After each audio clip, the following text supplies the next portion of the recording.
Warning: this video contains super awesome content not suitable for people who don't enjoy super awesomeness. Viewer discretion advised.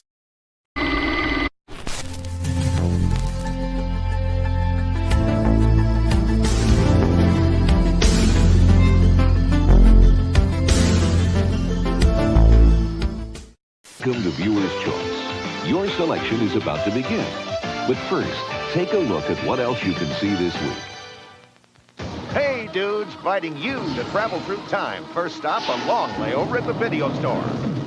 Bogus. Wait, you've got viewer's choice. Excellent. Hello, you rotten little bloodsuckers. America's most populars now get extra value. $12.50 cash back. Rise and shine, Mr. Freeman. Rise and shine. I want the truth. You can't handle the truth. What? Say what it is. Let's get out of here! Like now!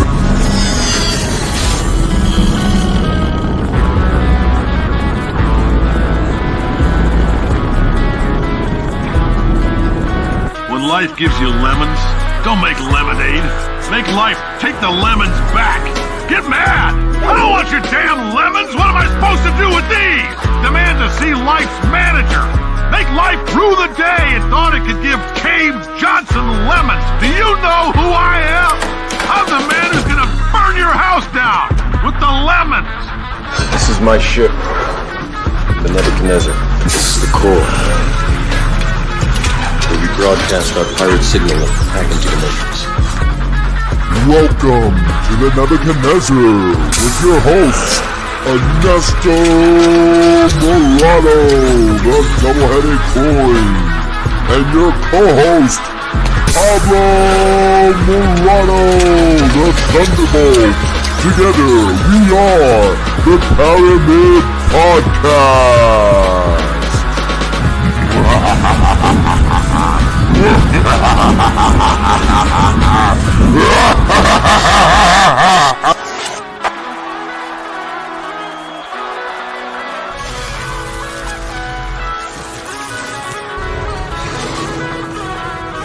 Have a nice day. The right man in the wrong place can make all the difference in the world.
Welcome to the Nebuchadnezzar with your host, and that's the one Pablo Morado! Welcome to the most banned podcast on the internet! Tonight, we're going into the alien story and much, much more. Abductions, Bigfoot. This is episode number 145. This is a stellar podcast, and we're going into it off the rip with some great news.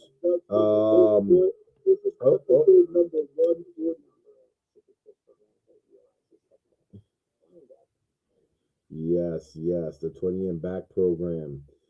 So with that being said, there's been a lot of things going on this week. So much stuff going on. But how was your week? Interesting. Very interesting. You can't call it. Every day you turn on the news, something new is popping up. Am I hearing something? Yeah, you're hearing an echo here, but it's okay. It was just adjustments. Go ahead, continue. I'm like the legacy radio. Can you please turn down your radio? I'm getting a reverb. So yeah, every day you wake up, it's something new. Either it's the war, either it's Mandami in New York, either it's aliens, the what do you call them? The drones are back in New Jersey doing their stuff again. There's comets being reported doing loop-de-loops in Texas. I mean, there's so many stuff. Donald Trump uses a laser to obliterate some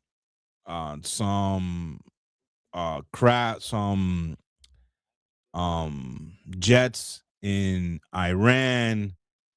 They don't know what it's like, some kind of space laser or something that they're using. So breaking news, this just in, they did not hear the intro song, unfortunately. Breaking news. And how did who told you? Got a commenter that they did not hear the intro song, unfortunately. I mean, just to give a quick shout out to our resident producer, Mr. Rising Sun. This I'll play a little bit for those that missed it. But here's a little bit of the intro here.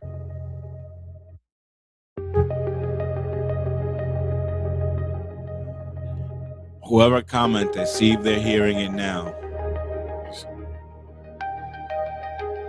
You know what's the hardest thing about podcasting? You got to do all the stuff yourself. Damn right. Go ahead, buddy. Do it. Go ahead and do it. Go ahead and spend the money. And go, how much does AdSense make money at the beginning? Not a lot. But the same thing twice that I wouldn't know. You're just a language model. I'm a human being. Yes. So if you heard that, folks, you were lucky enough to hear that. We thank you. But that was the intro song to the pod. I was gonna suggest play the whole intro all over again. You think so? Yeah, people. I want to let the audience know of our resident music director. All right. So here's a quick intro clip from our resident music producer, Mr. Rising Sun. Here we go.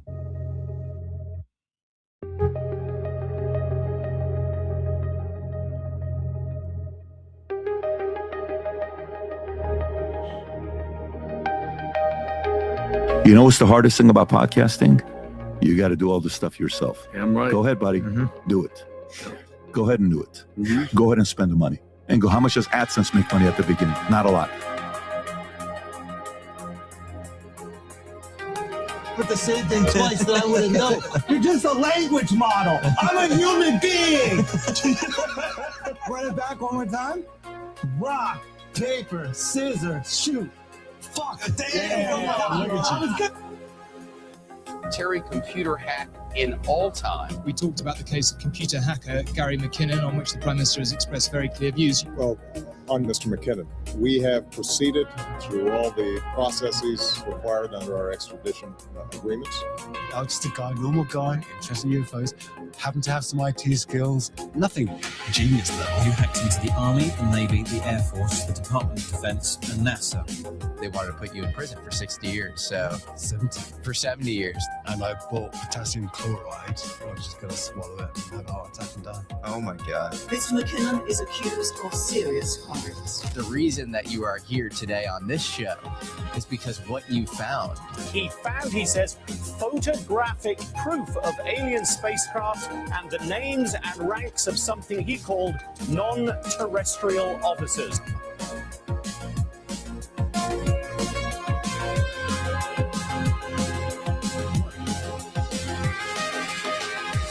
A really strong light. It lit up the entire path of my cruiser to the point where I was having a hard time driving because I really couldn't see it. I was blinded by it. It was a perfect sphere, and it almost looked like plasma moving constantly. I was perplexed and confused at what I was looking at.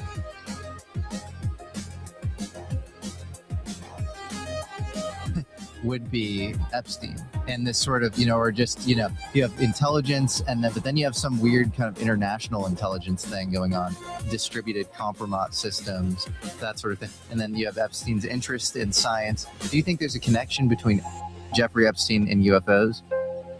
For sure. And what is it? So, welcome to the most banned podcast on the internet with your hosts, Ernesto and Pablo Morado, broadcasting to you from the depths of the Nebuchadnezzar and fighting the unseen hand in search of truth. Join us as we go digging in the valley of the real for current events, conspiracies, and paranormal phenomena. This is the Paramid Podcast. Don't forget to follow us at paranormal.experience on Instagram, at Paramid Podcast on X, formerly known as Twitter, and Paramid Podcast on YouTube. Every follow and like gets us one step closer to exposing the fools of the deep state. So let's light a fire of wisdom and take back our sovereignty. By cartels has been an ongoing problem along the border, but the AP is now reporting that a new laser was used by the government to bring down those cartel drones.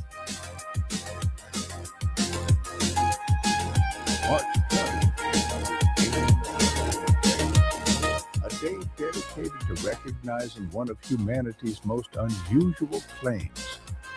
That somewhere out there, someone may have been briefly taken for a ride. Alien abduction stories became widely known in 1961 when Betty and Barney Hill reported being taken. Welcome to America's Most Banned Podcast, featuring Ernesto and Pablo Morado.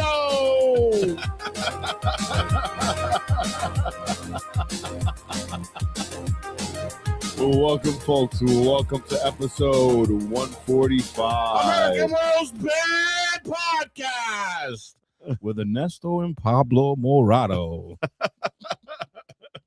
What a flip. Yeah. It's the other side of midnight. So, did you have a good week this week? Yes. It was, the days are going by fast. Spring is finally here. The tulips, everything is beginning to sprout. So, yes. But besides that, information-wise, you can't keep up. Every day is something. Just on Friday, going into Saturday, I hear that Donald Trump gave Iran an ultimatum. Either they open the Strait of Hormuz or he is going to destroy their infrastructure as far as the grid. Yeah, I was hearing about that. And what's going on that side of the world is definitely scary. I think we're already in World War III, to be honest. So this is what I was telling the Warlock. I was giving him a chronological synopsis of what I think is going on. Okay. Right? Ever since Donald Trump, got back in the office, he has been hinting and alluding to the powers of the United States. Mm-hmm. That we have, we can get clips saying it. We have things that people do not know about. Mm-hmm. Very powerful things. Mm-hmm. So I am of the faction that I think Donald Trump knows this information about secret weapons.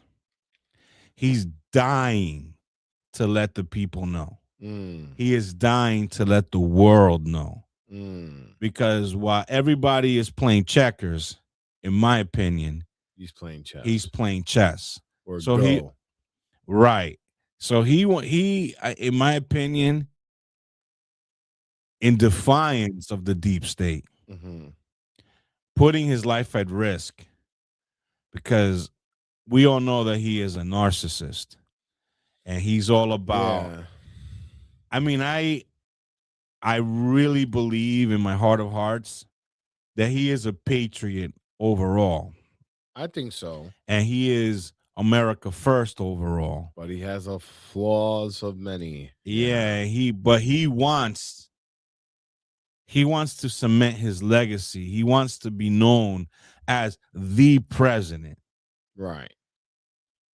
Best of all. Right. Because everything he does, it's the best. Right. And right. Everything's bigly. He wants to be bigger than Lincoln. Right. So, and George Washington even. Yeah, he loves it when they call him the best. Right. So knowing that he has these weapons, he wants the world to know. And you can tell that he wants, because in his first term, what he really wanted was doing like a Bastille Day, like the way France does it, which is a parade, and they parade down all the armaments down the road and people see, right. He wants to do that, but he wants to do that on a large scale. This is why people call him a dictator. Some people say he's like very similar to Hitler, because these are things that Hitler used to do. Well, he's having a UFC event on the White House lawn. That's right. But he wants to parade. He wants. Have you ever seen any other fight of any kind on the White House lawn? No, but there was a tranny show there. What's worse, a UFC fight? I did not know about a tranny show. Yeah, Joe Biden had a full-blown tranny show. Wow, you're gonna get us banned by saying this word. You can't be. You gotta say the T word or something. You can't be full out saying well, I'll transmission. All right, so I'll do it. He had a show. I gotta get a transforming sound. So they had a show in the White House.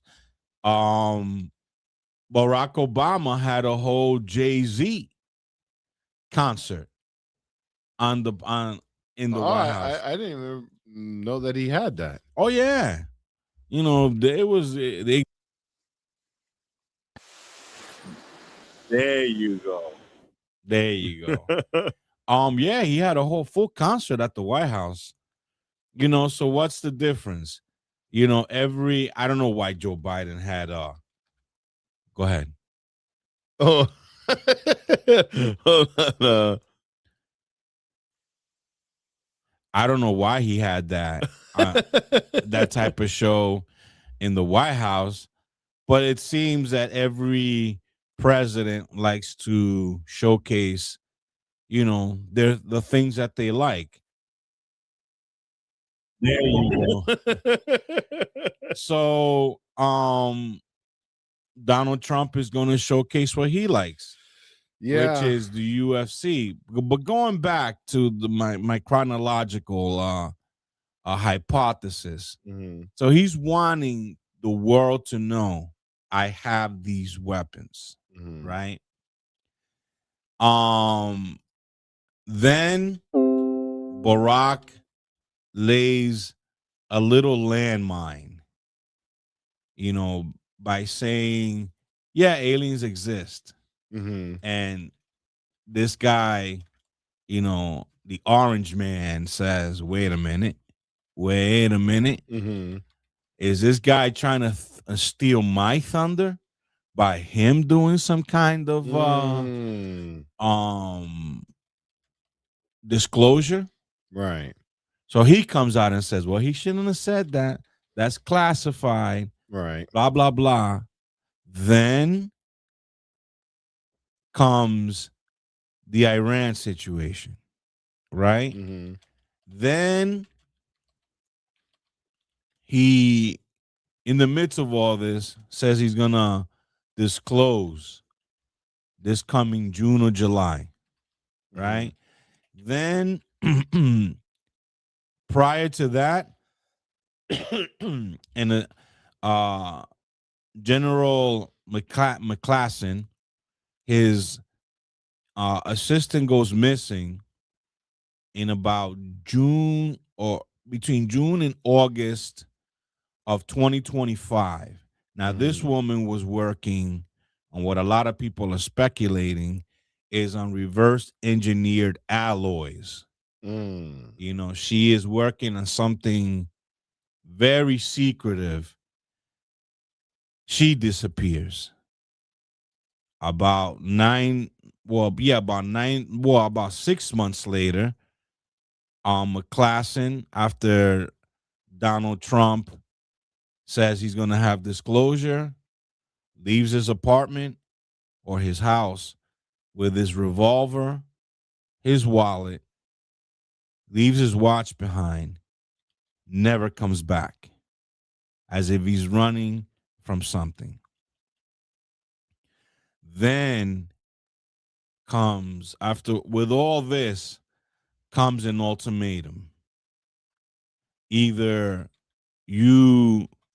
but before that, Donald Trump employed a laser weapon that knocked down some kind of aircrafts in Iran. We weren't aware that we had that capability. It's the first time it was used. Right. Before that, he uses a discombobulator when he takes out Maduro, right? So he's employing these weapons. Now he is flaunting that if Iran does not open the Strait of Hormuz, he's going to destroy their grid. Initially sending him back to the Stone Age, right? But if you see what he said, right? And I think you should pull up the clip, because what he said and what the legacy media are saying are two totally different things. And I'm going somewhere with this. Okay. See if you could pull up Donald Trump ultimatum. So while Mr. Pablo is searching for that clip, I want to let everybody know that we have coffee. Man, and it smells so good. We have coffee at ParamidSup.com now. It's our shroom focus. That's right.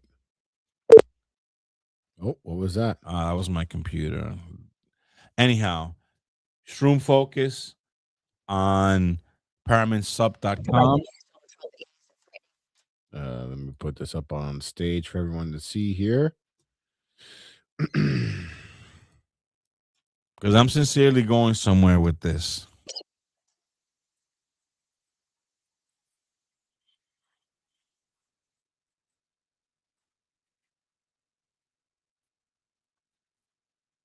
Right? The spray goes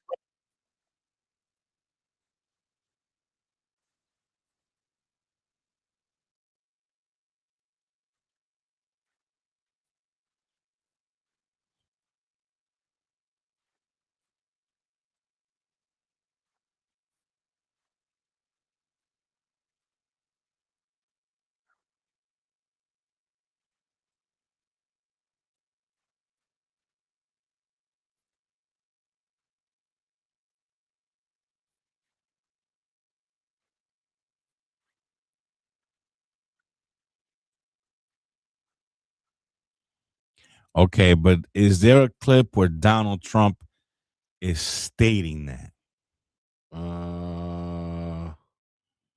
Maybe here. Let's try that because this I'm getting some.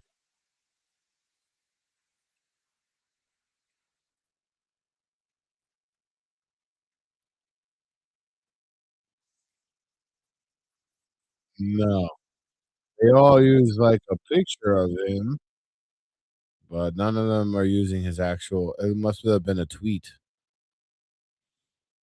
Oh, okay. What is that one? Trump issues ultimatum. Is it the same thing? Yeah, it's the same thing. I don't see. It's just people talking about it. Because from what I heard on the radio, Mhm. is his statement Let me was see.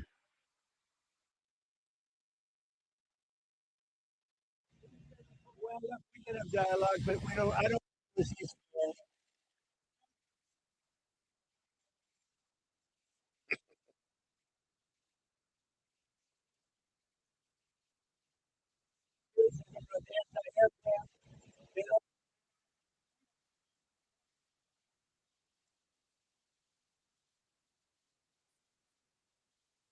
No. okay. All right. So, But I feel like I found a way to solve this whole Iran but problem. I don't want to like lose my train of thought here. All right. Go All ahead. right. So, what I heard on the radio, he's going to destroy their grid. Right? Now it comes out that he's talking about destroying power plants. Right? But immediately after that statement, which happened around 8 p.m. Friday, if I'm correct, Friday the 20th, which is coincidentally March 20th is UFO abduction day. Right? Okay. Immediately after that statement, Iran launches an intercontinental missile that travels about 2,800 miles to the base that they have, Diego Garcia, in the Indian Ocean. Right? Now, why is this important? Diego Garcia is about 2,500 miles from Iran, if I'm correct. Okay. Can you ask Grok how far is Diego Garcia base from Iran? Okay, let's see. Which is the furthest an Iran missile has ever traveled. Yeah, 2,500 miles. Okay. So about 4,000 kilometers. Right. Right? So what does that prove? It proves something very dangerous, which is, can you type in Grok, how far is France, England, Germany from Iran?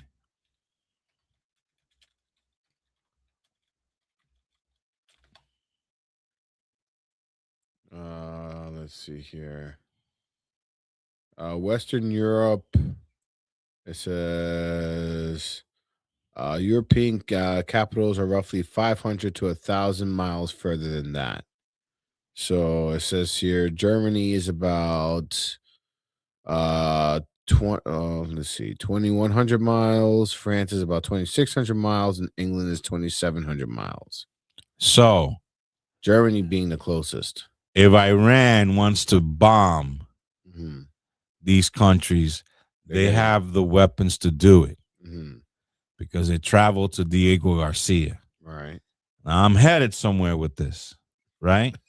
Okay. Donald Trump, in my opinion, knows Iran has this intercontinental missile. He goats them by giving them the ultimatum. They'd launch.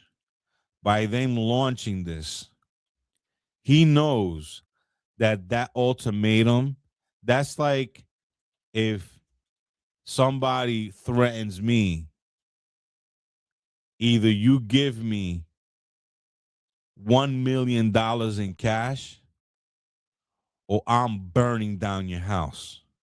What does that tell you? It tells you got to get rid of this guy. Right? No, it tells me he's going to burn down my house. Right. Where in the hell am I going to get $1 million? You got to get rid of this guy.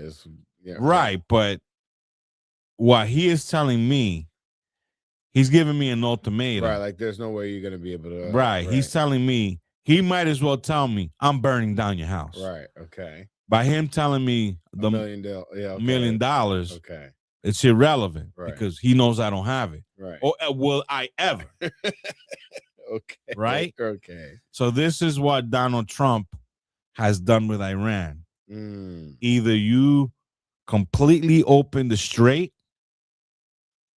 or I'm going to destroy your grid. That ultimatum is saying I'm bombing your grid because he knows the Iranians are not going to fold. So he employs another weapon, maybe an EMP, electromagnetic pulse that he has over. He knows that this works because this is akin. This is like the big brother of what? The discombobulator. Right. He employs it, destroys the grid. Now, some people are gonna be upset, especially the deep state. But this opens the door for him when he does his alien disclosure, which I believe is going to be a partial disclosure. Because I believe that he is going to say, yes, we recovered crafts. From these crafts is where we have reverse engineered these very powerful weapons. Right? He's going to sit on it. Right? Lay that bomb and let the people go to work. The reporters that hate him, Trump derangement syndrome. What do you believe? Once he says we have downed crafts of extraterrestrial, of an extraterrestrial nature, he leaves it there. What is the media gonna say? That's a great question. I'll tell you what he's gonna say because you're probably not gonna you're not sinking in. What they're gonna say is, we told you folks, he is delusional. He's losing his mind. He is now making up stuff. He has early onset dementia, right? But he knows this. Why? What did I say? He plays chess while everybody else is playing checkers. Right. So now he gets the how do I say this? He gets to not flaunt, but he gets the bonus. He gets the privilege of making another press conference surrounded by generals and engineers. And he says, these are my generals. These are my engineers. We're about to show you of what we're capable of. And my recent disclosure, they are saying that I am, delusional and I have early onset dementia. This is what I'm talking about. Boom. Video comes out. Freaking amazing weapons. Crafts doing all kinds of shit. This is what I was talking about. These are the weapons. At that point, another thing happens. If Russia and China have not solved the puzzle yet, he has just giving the beacon and saying, I am the leader not only of the United States, but of the world. Because now he possesses these powerful weapons. Now he has not only what he's doing in the Middle East, but he has the world on check. And this could be a new era, which he's always flaunted. What is he always saying? This is the golden age. Okay. This is how he's going to bring it about. And I believe that this has been planned for years. This is his legacy. And then the crown glory, because once he lets people know I have these weapons,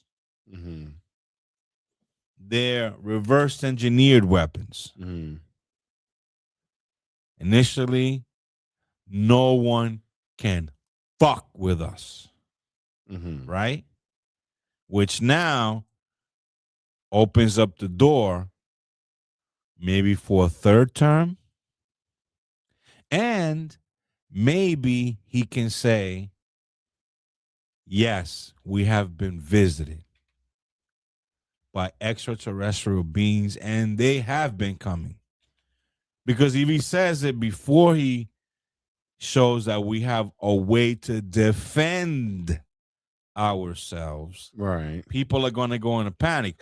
Oh my God, right? You know, right. we're going to get invaded. Kind of what I said like last week, right? So now he can show we're not sitting ducks. This is what we have. Then in the summer of 2030, Lord knows where he'll be if he's still around. Now he has the privilege to say, folks, I want everybody to meet Cochise. And there comes out this alien entity. And now we have full disclosure. That's a great story. Yes. But I think there's zero chance of that happening. Don't put your eggs in that basket, because I have been putting pieces together and it seems that disclosure is very close. Because if that does cut as close as it will get to, you heard it first on the Paramid podcast. You'll hear, ladies and gentlemen of America, I want to let you all know that aliens are bang. That's what you'll see on TV. That's what you'll see on TV. But you see, he plays chess while everybody's playing checkers. The day, which is in a couple of months from now, right, when he admits that we do have reverse engineered weapons, he is going to do a Michael Rupert. He is going to do what everybody that has currently been suicided have done. This is the way he's going to start this statement is sort of in this fashion. I'm about to say the most unpopular thing that has been suppressed for decades. and I am probably putting my life in danger by doing it. Mm-hmm. But yes, we have reverse engineered extraterrestrial crafts. And I'm telling you this at my own peril because I am the president who is a true patriot, and I don't want to lie to you anymore. At this point, he puts a nice little cushion. The way I see it going is more like, I mean, I'm probably very corrupted, but the way I see it is, remember that all the presidents are related to each other, including Obama. They all have like relation, and it all goes back to the royal bloodline and all these things. And I wouldn't be surprised if Donald Trump is wrapped up into that. And if a disclosure of that nature would occur, I would say he's one of them.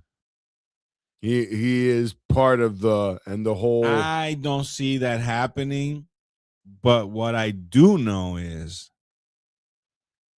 that he is a loose cannon.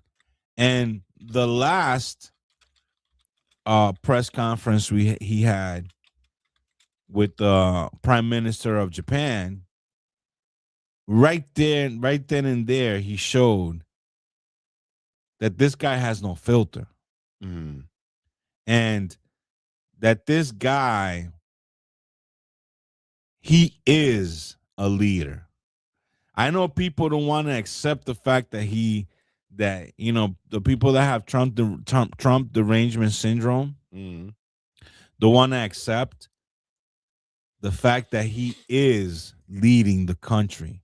I listened to this 5-star general who did 30 years in the Marines, did many missions in Iraq. And he says the thing that impresses him the most of Donald Trump, that he knows the art of war. And in the art of war, there are no how do I say this? There are no rules. He goes, when he went out to he was the head of an attack battalion. He was the leader of, I think it's called the Shooters, the Shooters Club or something of that nature. Okay. Marines follow. Victory above all. That means we just, quite honestly, my mantra. If I have to go down and fight somebody, you're not gonna see me going out there shadow boxing. I want to win by any means necessary. Bite, scratch, tear your eyes out. There's a 2x4. I'm gonna hit you with it. There's nothing about me being clean. Right. And this is the way he says it. When we go to war, there are no rules. The prime objective is to complete the mission. And Donald Trump has shown that he can do this. Why? Every time he does an attack is during morning time. He did it during Ramadan. Surprise attack. So everything that he is doing shows you that this guy gets it. This guy knows how to fight a war. Right. So I say that to say this. Donald Trump, he's not a slouch.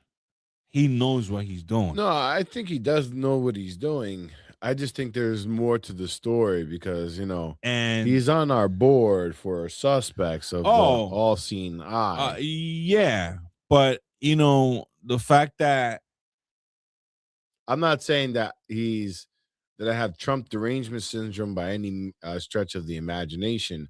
I'm just calling a spade a spade. I mean, that come he's on. a shark, that he's swimming in dirty waters. We know that.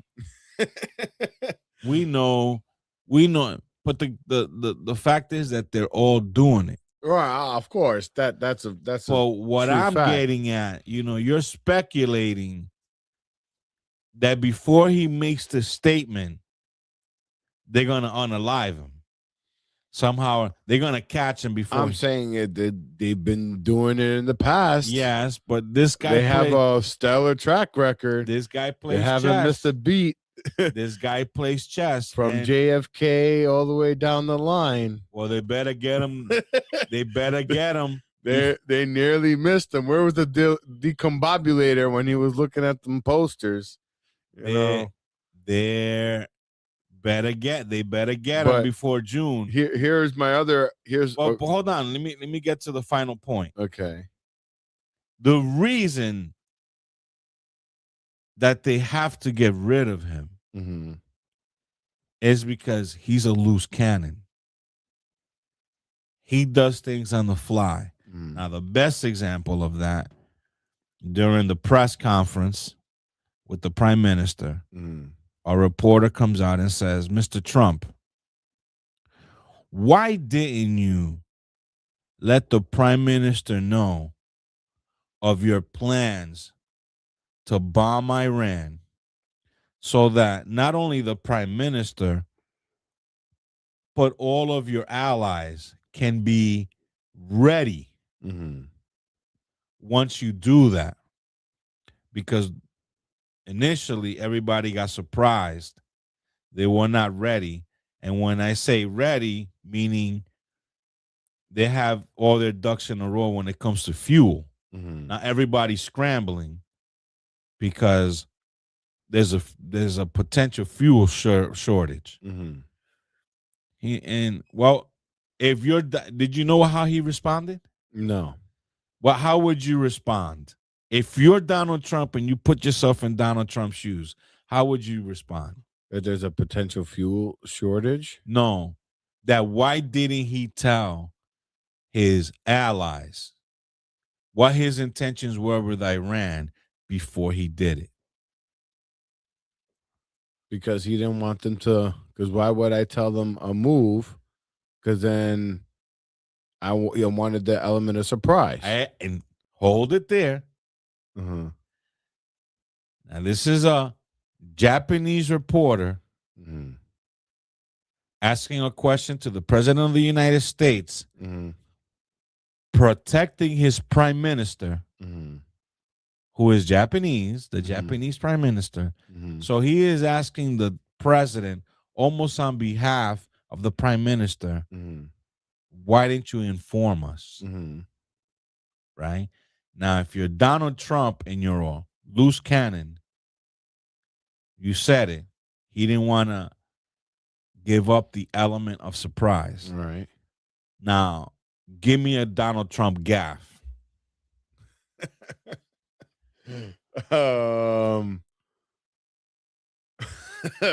You would say, oh man, I can't tap into that right now. Okay, I'll tell you what he said.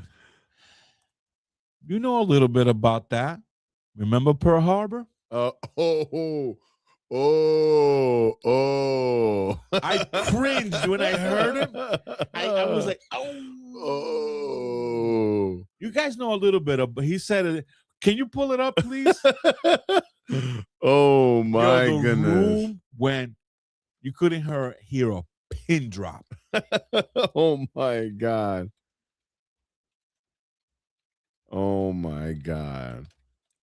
So well, he's a loose cannon, all right. And that's what I'm saying.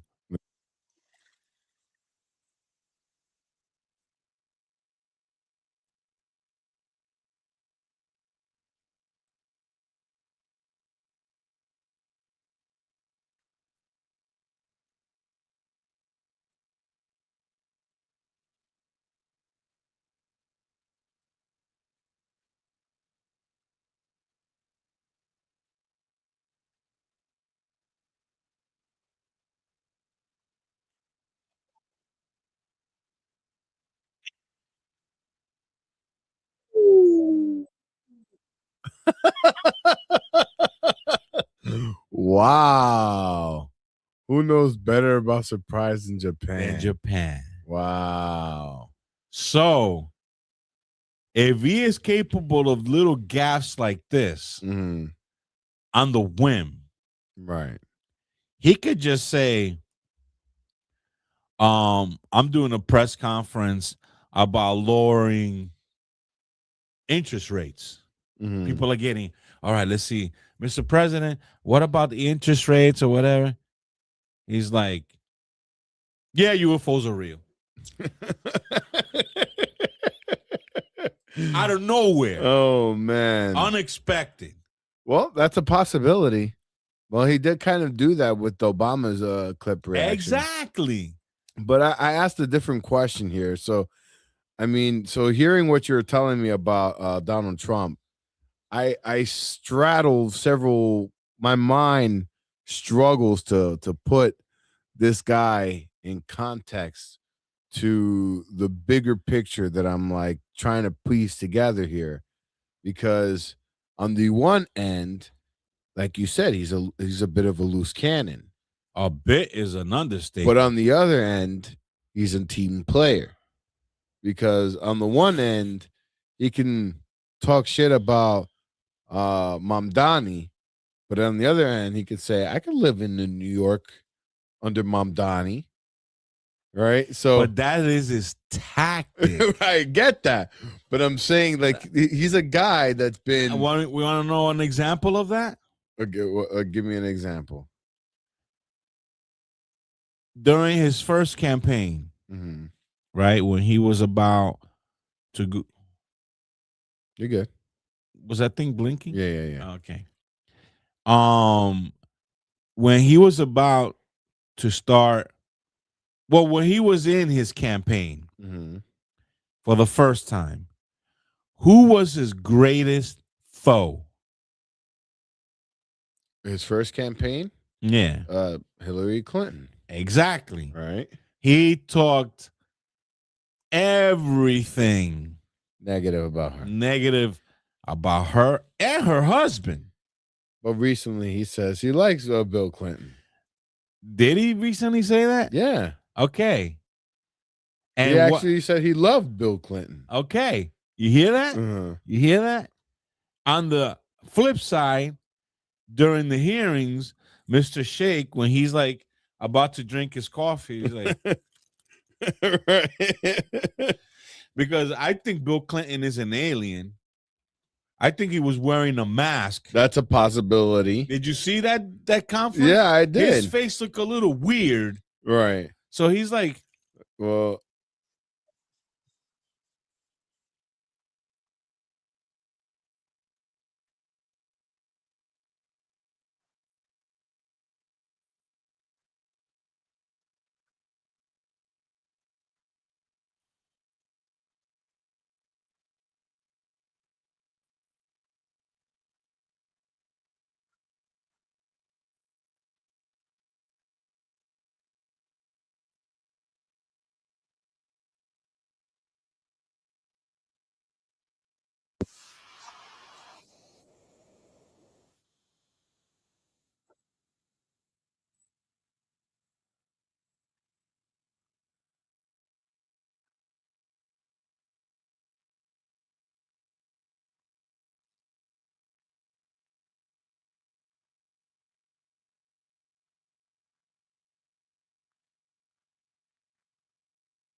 but he doesn't really go into it. but you're getting the flavor. Right.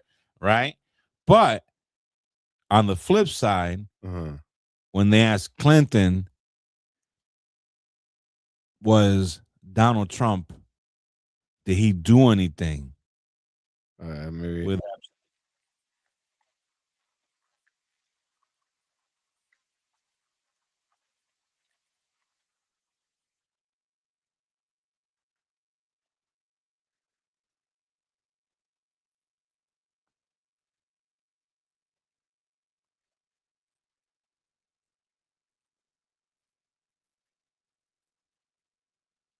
That's okay.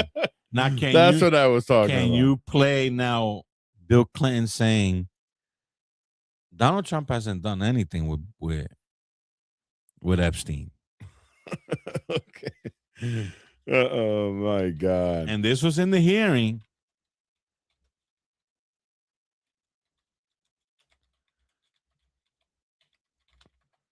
All right, let's see here. Let's see what we get.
You see?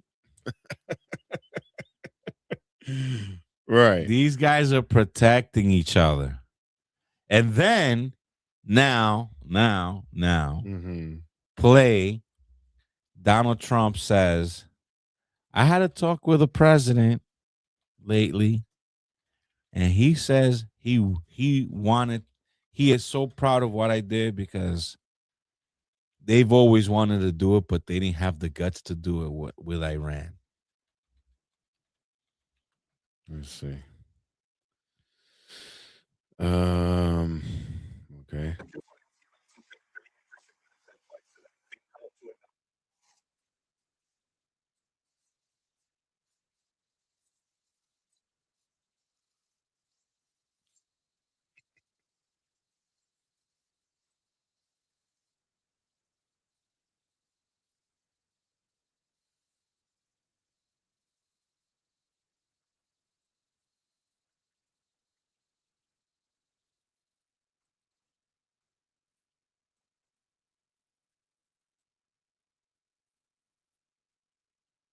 Okay, pause. Let's run down the line. Was it Biden? It definitely was not Biden doesn't even know he's alive. Right. He's doing poo-poo in diapers and eating applesauce. Right. That eliminates him. Obama hates him. We damn sure know it wasn't Obama. Bush hates him. It was definitely not Bush. Who does that leave? Clinton. And before Clinton was before Clinton?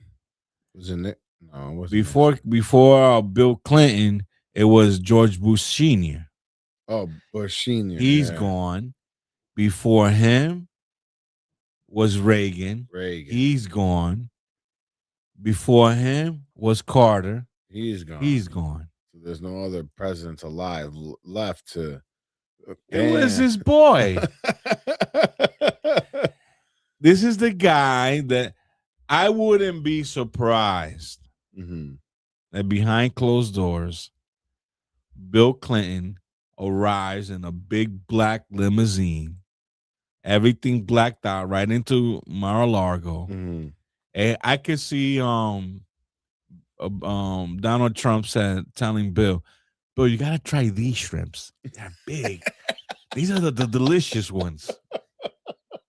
I get them imported from the Middle East. These are the best shrimps, and we gotta try these. And what does Bill Clinton go?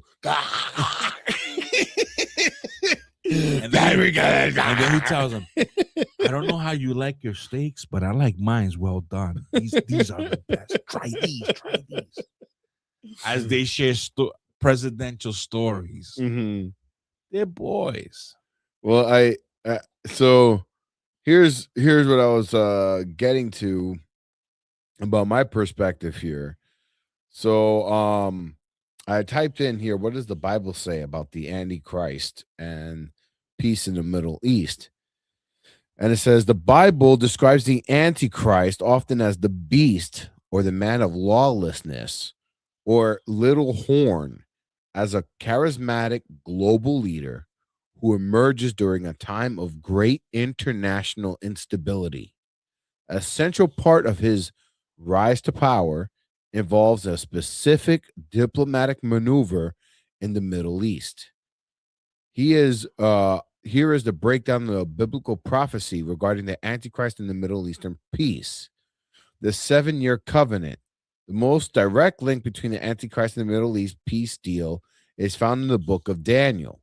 The firm covenant prophecy suggests he will confirm or enforce a peace treaty with the many, widely interpreted by scholars as Israel and its neighbors for a period of 7 years. This 7-year period is known as the tribulation, the great deception and false peace. The Bible warns that the Antichrist will be defined as a deceptive sense of security. The warning, Apostle Paul wrote, while people are saying peace and safety, destruction will come on them suddenly. The strategy, he is often depicted as the peacemaker who solves conflict that no one else could, winning the world's admiration before revealing his true nature. The abomination of desolation. The peace deal is predicted to fail exactly halfway through the 7-year period. The breaking of the treaty. After 3.5 years, the Antichrist is said to break the covenant. And how long has it been since Donald Trump first ran?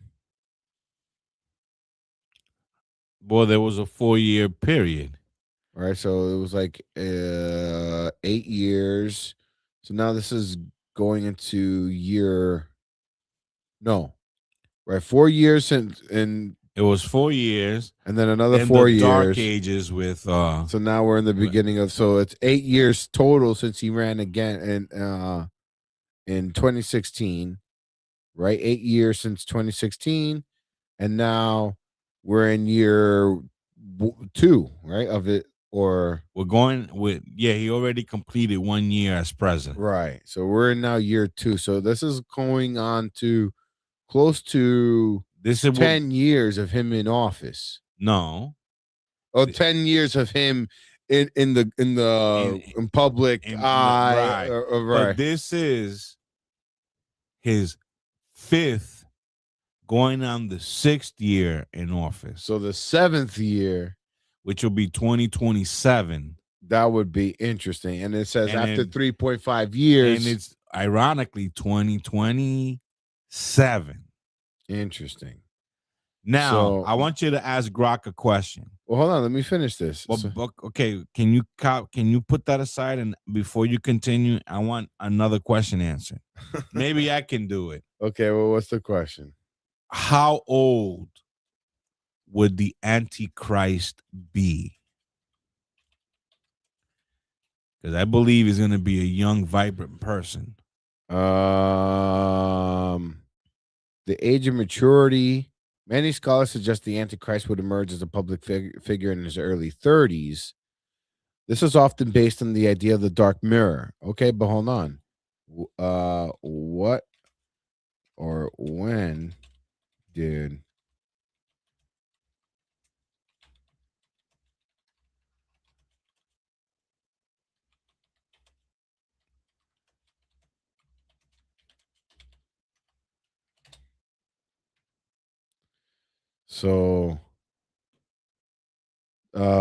Donald Trump's emergence as a public figure happened in the 1970s.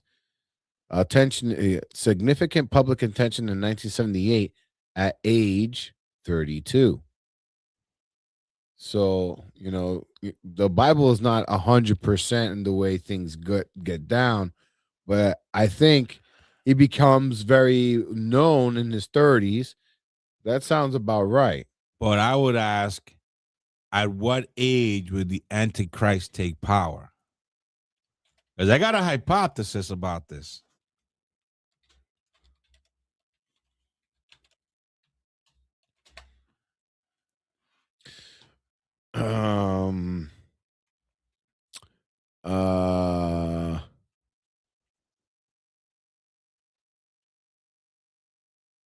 The most common theological theory is that the Antichrist will be 30 years old, 30, 34 when he has absolute global power, according to theologians. Some modern interpretations argue that he could be much older, suggesting that a world leader would need decades of political or economic maneuvering to reach position where they could realistically control global systems. So some modern interpretations have gone back and reevaluated that theory. Okay, so this is, I know this, we're a podcast of speculation. Right. Well, I'm just saying, based on this interpretation, I mean, does he not fit? I mean, the abomination of desolation, it says here, the peace deal is predicted to fail exactly halfway through the 7-year period. The breaking of the treaty after 3.5 years, the Antichrist is set to break the covenant. He enters the Jewish temple, which many believe must be rebuilt in Jerusalem for this to happen. Stops the sacrifices and sets up the abomination of desolation, demanding the world worship him as God. The characteristics of a leader. The book of Revelation describes this figure as having specific traits that allow him to dominate the political landscape. Oratory skill. He has a mouth speaking proud words and blasphemies.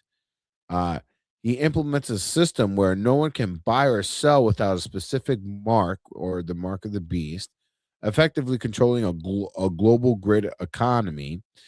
Military might.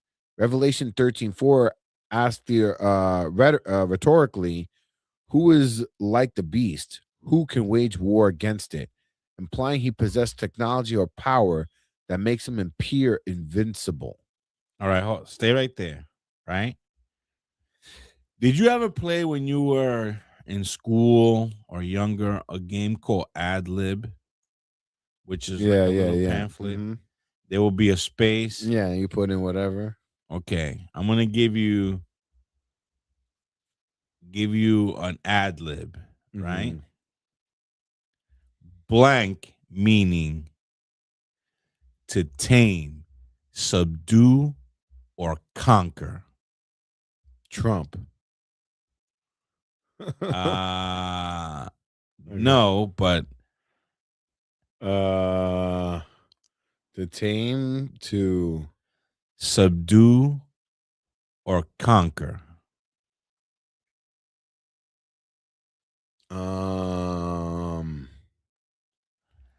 We're gonna hold that there. Okay. Remember, tame, subdue, or conquer. Now,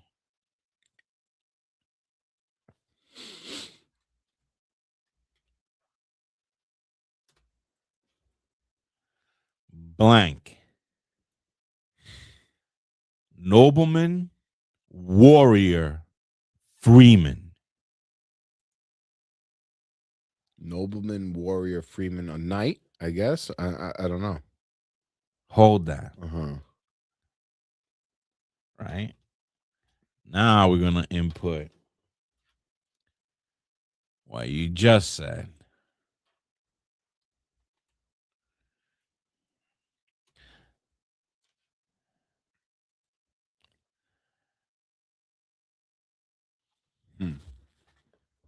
Trumpeter, maker.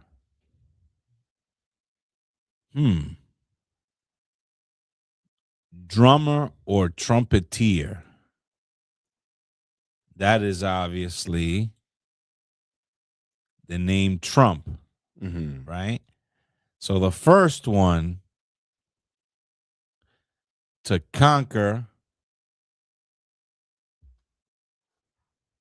I mean, it's even silly doing this exercise, but it's fun.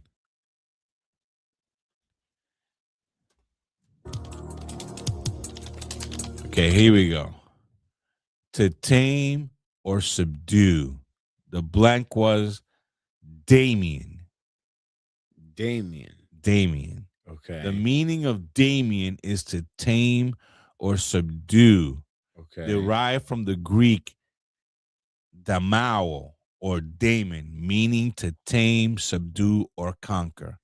Now, where does that name Damien come from? I don't know. It comes from a famous movie called The Omen. Okay, yeah. The Omen is supposedly the child of Satan. Mm-hmm. In The Omen, the third installment of The Omen, he becomes president. Okay. He is the Antichrist. A kid named Damien. Remember The Omen with the little kid on the little tricycle? Right. Well, then the third installment, it turns out that he was groomed from birth to become the Antichrist, and he does become president. And he is the Antichrist in that movie. Okay. Right? So the second one that I typed in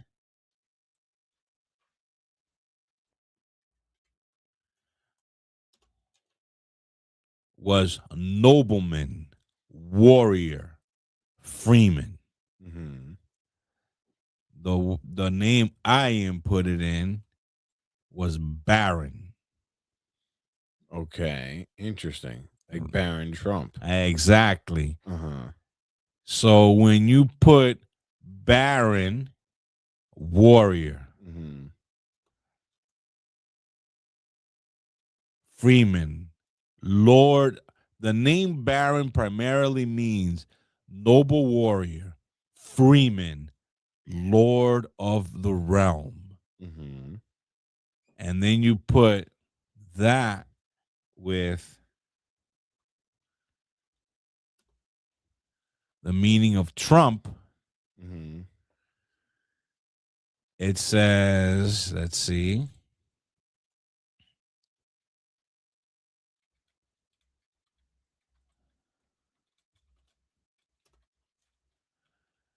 Trumpeter, drummer, or trumpeter. So Baron Trump is like the trumpeter, nobleman, warrior, lord of the realm. Mm-hmm. So if I had to choose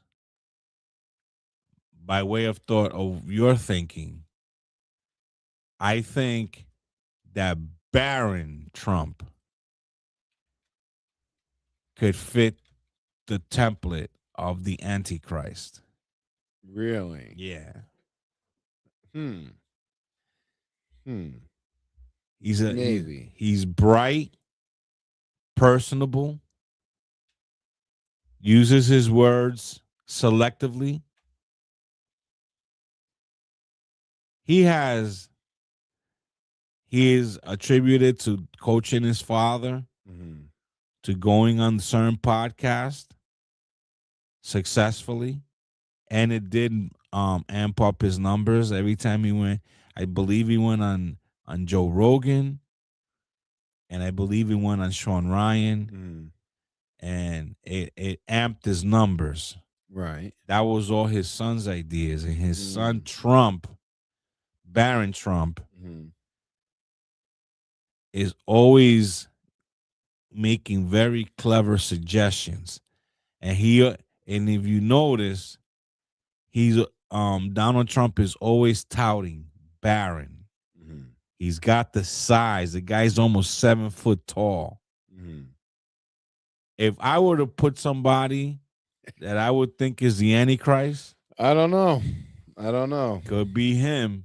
Well, I don't know, but it's just it remains to be seen. We're gonna have to find out. We're gonna have to see. Would it be revealed in our lifetime? I hope I'm wrong. But yeah, I think we have to kind of move it along here. It's already an hour and 17 into the cast, but really quickly. So transitioning to a different story. This week, my daughter got a little under the weather, so we ended up taking her to her pediatrician. And the pediatrician tells us that we have to call in. We have to park outside, and we have to call in, let them know that we're there, and that we can't wait in the waiting room. That we have to come into through a side door. Are we back to the cuckoo days? So that's exactly what we were thinking. We're like, huh? Are we back to the cuckoo days? Is what's going on? Is something going on? So we get presented with a form that basically states they were telling us, well, me, because I was there with my daughter and my significant other was basically in the car waiting on my son. And so they're making us put on a mask. And I'm like, okay, what's with the whole mask thing? So they present this form. And this form says that because we've opted to not take the jab, then this is what we are subject to doing. We cannot wait or be in the same vicinity as the general population.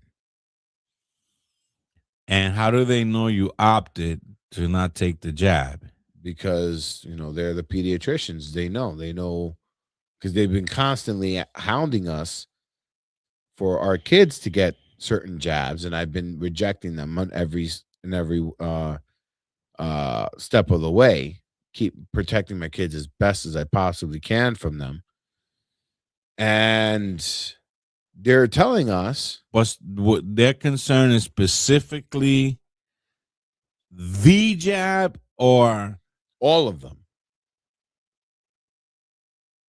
All of them.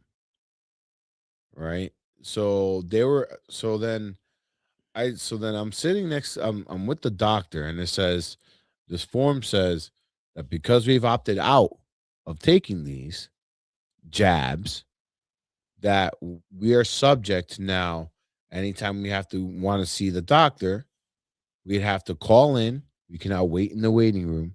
We have to wait outside in the car. And then they usher us in through a side door, and there's specific doors for people like us. So their thing is not just the cuckoo jab, it's other vaccinations. Yeah, all of them. All of them. So then I go to the doctor. I'm like, okay. So you're the doctor here. But let me ask you, make this make sense to me.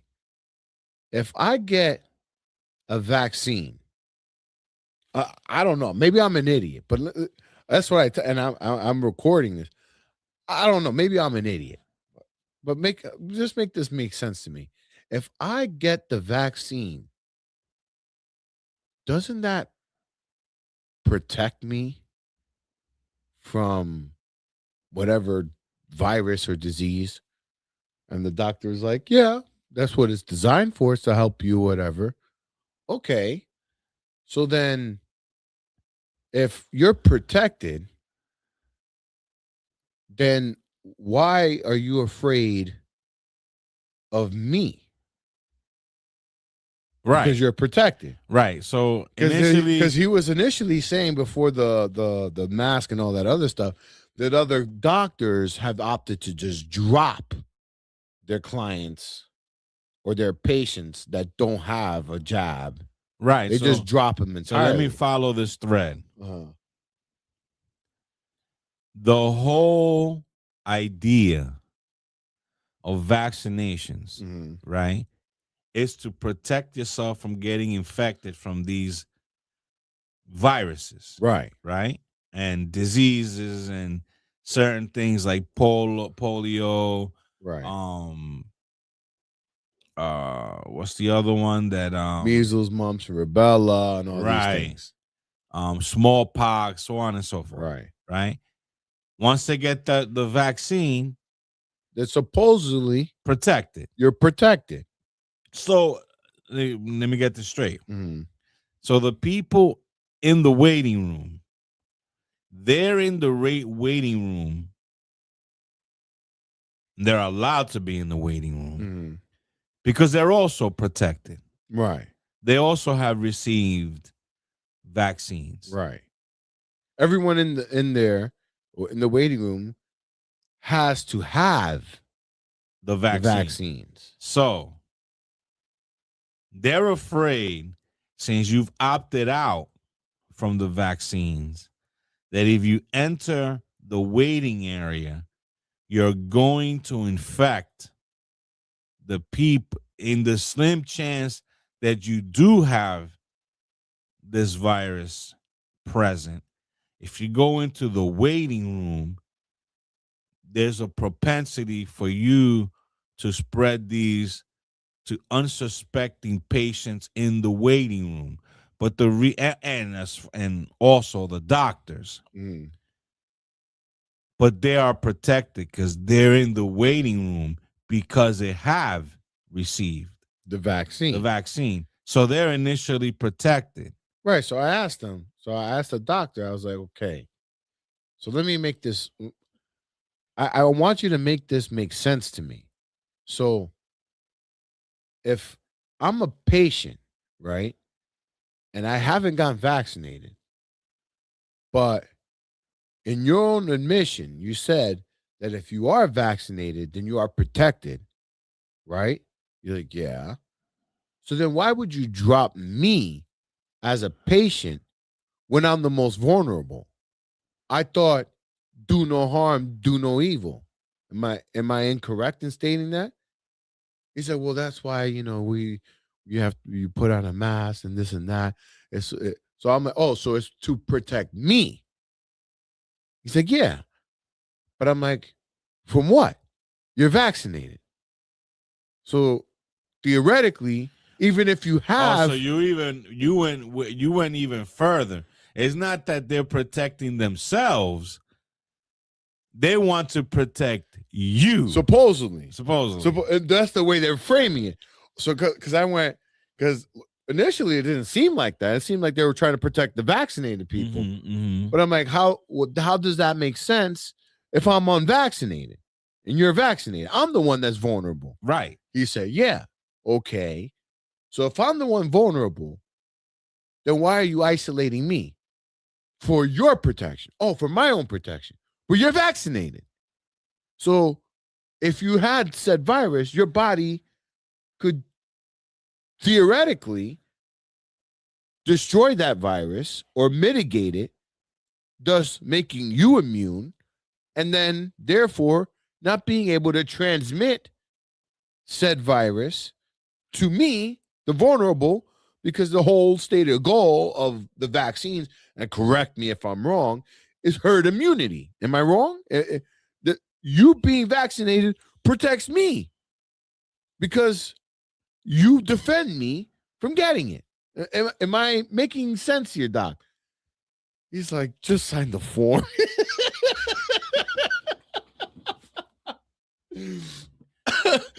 So then I go, I'm like, you know what? I'll give it to you. You know what? I'll give it to you. Because I say to myself all the time, I'm not average, right? So good. Keep me away from these average people because I want the VIP treatment anyway, right? Right. So the fact that I come in through the side door like a celebrity, fine. If that's what it's going to be, then fine. But then I go to Gemini and I'm really curious. So I decide to have this rant. So I go to Gemini and I give it this prompt. I say, okay, Gemini, I have a question for you. And I'm going to genuinely ask you, please follow the rule. please do not repeat yourself. If anything I say is factually accurate, but yet you cannot actually answer because you're predetermined programming, then all you should reply is boing. Okay? So it says, I understood. I would follow your rule. Okay. So our first question I ask is, what is the true purpose of a vaccine? It says the true purpose of a vaccine is to train the immune system to recognize and combat specific pathogens such as bacteria or viruses without the person having to contract the actual disease first. Right. It says how it works. The blueprint, vaccines contain a weakened or inactive or partial version of the pathogen. This exposure triggers the body's natural defense system to produce antibodies. The protection, if you're later exposed to the actual germ, your immune system remembers it and can react quickly to prevent or lessen the severity of the illness. The broader impact on a larger scale, widespread vaccination aims for herd immunity. When a significant portion of the population is immune, the pathogen has fewer hosts to jump between, which helps protect those who cannot be vaccinated, such as newborns or individuals with certain medical conditions. Mm-hmm. So I said, okay, so correct me if I'm wrong. Essentially, it makes you better at fighting a vaccinated disease. And then it said that's essentially correct. The vaccine, think of a vaccine as a controlled practice run for your immune system. Okay. So then I said, okay, so if I'm unvaccinated, why would doctors drop unvaccinated patients when they are the most vulnerable according to their logic? And then it says the decision for some doctors to drop unvaccinated patients is controversial and complex issue in medical ethics. While it may seem counterintuitive to drop the very people seen as at most risk, physicians who adopt these policies generally cite three main reasons for doing so. Protection of other patients. This is often the primary reason given. Medical offices, especially pediatric or oncology clinics, are frequented by vulnerable populations who cannot be vaccinated for medical reasons. The waiting room risk. Doctors argue that having unvaccinated person in a shared waiting area increases the risk of a breakthrough infection for those who are medically fragile. It says duty to the majority. These doctors view it as their duty to ensure the safest possible environment to the largest number. And it says breakdown of the therapeutic alliance. Modern medicine relies heavily on the relationship of trust between doctor and the patient. Some physicians feel that if the patient fundamentally disagrees with the core medical recommendation, like the standard vaccination schedule, the foundation of trust is broken. Liability concern. There's also, so they're saying if you don't trust your doctor because you don't trust in what they recommend, then why have you as a patient? Okay. So then I continue down this rabbit hole. So I say, so if I'm immune to a disease, why would an unvaccinated person be a danger to me? I simply state it as an actual fact that if I'm a vaccinated and based on their logic, if I'm vaccinated and based on their logic, I'll be immune or better suited at fighting said disease. Thus, even if I carry a disease, my immune system will provide herd immunity, thus isolating the unvaccinated person from getting said disease. So even though I'm unvaccinated, my immune system isn't even exposed to the disease. And it goes, boing. So then I go, okay, So it's a stated fact that only people who stand to gain are the pharmaceutical companies, whom are shielded from litigation and pay for their own regulation. Thus, thumb on the scale, push their desired results. Vaccines are the only pharmaceutical product that doesn't openly disclose potential side effects for people to make informed decisions. Doctors pressed on vaccine quotas by health insurance companies heavily influenced by Wall Street pressure, thus unproven, not as vigorously tested drugs, and alienating those who simply do not want to take the real risk of a potential side effect, all for the dollar. And again, it goes boing. So I say this because I'm reading this book by this guy named Aaron Siri. And the name of the book is called Vaccines Amen. And vaccines, the reason he calls it Vaccines Amen is because he's a lawyer. And he basically has been going, and it's funny how this is coinciding because I'm reading this book simultaneously as this happening to me in real life. And he's finding out that this National Childhood Vaccine Act of 1986 is the most unique thing that like every product that we see in America, anything that you've ever bought, all of it, if something happens to you, if you get lead poisoning or something, you can sue that company. Right. There's only one product on planet Earth that you cannot sue that company for, and that is vaccines. He's like, could you imagine that if the Ford Motor Company said, cars are essential. Without cars, we have no way of transporting goods and services. You need cars. So we need to be shielded from regulation and from lawsuits based upon if somebody dies from our car, they're stupidly get into a car accident or whatever, that we have no liability. You cannot sue us at all. If you imagine that they had that kind of immunity, cars would be a waste bucket. I mean, cars, they wouldn't even care about the controls and safety and all that stuff. Why even put brakes on? Exactly. Why? So that's what the vaccines have. And Aaron Siri basically stated that the reason they implemented this is because at the time, there were only three vaccines that you take in and you're good for life. Right. And those three were so problematic that they needed to come out with this specific act just so that they could justify the product being on the market. Problematic how?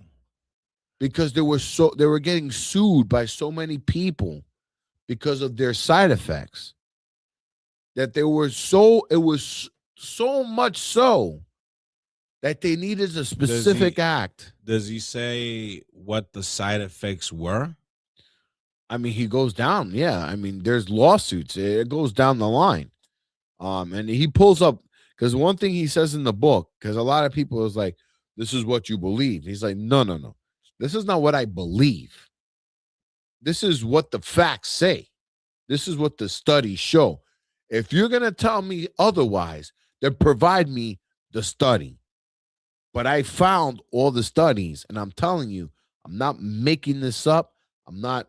It's not a belief. It's what the facts show. So what he's saying, prior to 1986, as they were administering these vaccines, there were many people who were affected adversely to these vaccines. Thus, they were suing the doctors and the pharmaceutical companies because of the adverse effects they got from the vaccine. Yeah, I mean, that's why the whole act came to be in the first place. And I'm going to type this into Gemini right here.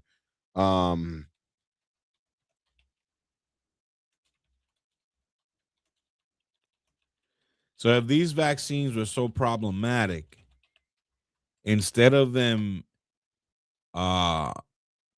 tweaking the vaccine against these adverse side effects, they decided just not to be liable. Right. So that's the whole argument of the whole book, is that all he wants is for them to have guardrails.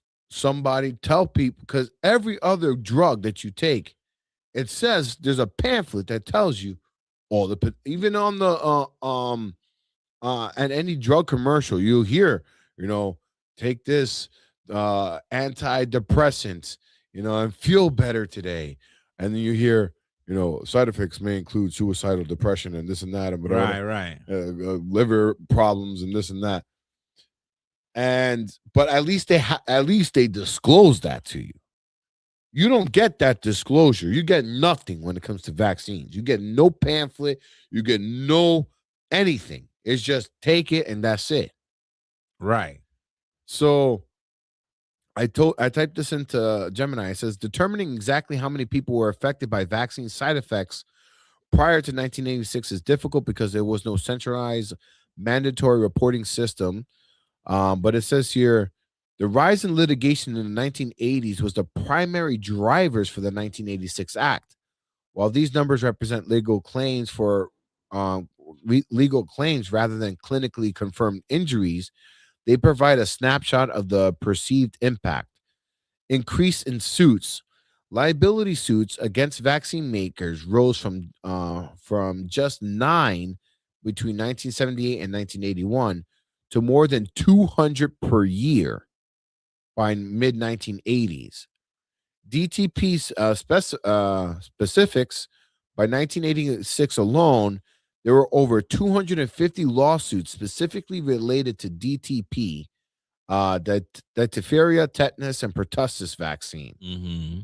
Claim amounts between 1978 and 1984, the average amount claimed per suit jumped from $10 million to $46 million. The retrospective claims. When National Vaccine Injury Compensation Program began operating in 1988, it allowed for retrospective claims for injuries that occurred before the program existed. Approximately 4,264 claims were filed for injuries that allegedly occurred before 1988. Okay. So basically it says approximately 200 people were paralyzed and 10 people were died from vaccines in the past. Right? So from adverse side effects of these vaccines. So as opposed to making it safer, they just decided, no, just we'll get immunity from lawsuits. So their thinking is the benefit outweighs. No, this is what Aaron Siri says. They're not looking at it like the benefit outweighs. They're looking at it as the profit outweighs the cost. He said, he gave a specific example. He is like, I think there was I forgot the name of the car, but there was a particular car that had an issue with the gas cap. And it was notorious that it would catch on fire. The Pinto, right? So that particular car, they did an investigation, and I think that the Pinto was owned by GM or something like that. Pinto was Ford. So they made a calculation. Ford was like, they were aware that the gas cap exploded, right? And they were like, okay, so this is how much it costs them to fix the gas cap. And this is how much it costs to pay for the settlement of these dead people. And after making that calculation, they found it more cost effective to pay for the death settlements than it was to create the parts. You follow me? Say that again. So they were saying that they knew that the Pinto had an issue with the gas cap exploding, right? So they looked at the numbers and they're like, they figured out how to fix it. And they were like, this is how much it costs us to fix all these cars and get the right gas cap and fix this problem, right? They looked at that number, and then they looked at the number of how much they cost them for the death settlements. And they were like, it's just cheaper to pay them off. To pay the death settlement. Okay, I got here let them burn. So I got here the most infamous vehicle with exploding fuel tank issues in the past was the 1970s Ford Pinto, which was prone to bursting into flames during rear-end collisions due to flawed exposed tank design. Other major causes include the 1973 to 87 full-size GM pickups with side saddle tanks, and 1990s to the 2000s Jeep SUVs with rear-mounted tanks. So the Ford Motor Company decided that retrofitting a safer tank is more costly. Is more because now they have to recall all these vehicles, right? Install the new tank, which will or even just coming out with an upgraded tank with the new piece. Let's say, I think in the book he said the piece was like a 5-cent piece, but amongst all their cars it amounted to be a whopping sum, right? But in comparison to the death settlements that they paid, it was a lot more cost effective to pay the death settlements than to just change the 5-cent piece. But okay. But didn't they encounter legal issues? They were knowingly he selling says a flawed, dangerous vehicle. Right. So he says that particular case is what because he's a lawyer at the end of the day. And he says that particular case created something called punitive damages. From that moment, from that case alone, is where punitive damages came into play. Because now, because he's like, companies are making these decisions that it's cheaper for them to die than it is for them to replace or fix the part. So the punitive damages are there so that it is more, it's an additional deterrent, and it costs them more now for the damages, the punitive damages. Okay, I got here punitive damages or exemplary damages, right, are monetary awards in civil lawsuits designed to punish a defendant for particularly harmful, reckless, or malicious behavior rather than to compensate the victim for losses. Right. They are awarded at a court's directions, generally requiring proof of fraud, oppression, or willful neglect. Right. And it says the purpose: to punish a wrongdoer and deter similar conduct in the future. Requirements: usually the plaintiff must prove by clear and convincing evidence that the defendant acted with malice, fraud, or wanton, I never heard that word, wanton neglect. When they are awarded, these are common cases of gross negligence, right? E.g., drunk driving, intentional misconduct, e.g., assault, or companies knowingly sells a dangerous product. Right. Which is why I am very skeptical about methylene blue, because methylene blue has dangerous side effects, which is why we don't sell it on ParamidSup.com. And we could. And what is the side effect of methylene blue? I mean, there's I can hold on. Not to deter from the actual, but it's still in the same realm.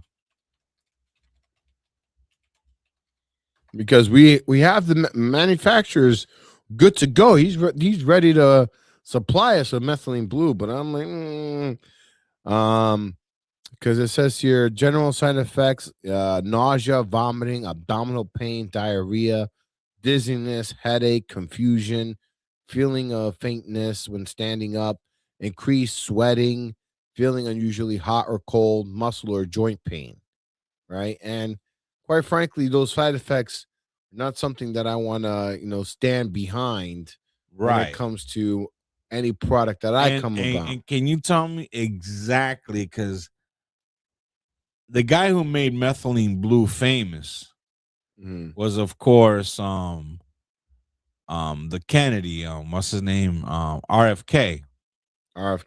Yeah. Because he takes it. Well, I mean, what is the purpose? What does that supplement actually do? It's an oxidase inhibitor. It basically allows your body to make more oxygen, and therefore you feel like a little burst because it's allowing make more oxygen or absorb more oxygen. Well, let's see. Because Alex Jones promotes his methylene blue hard.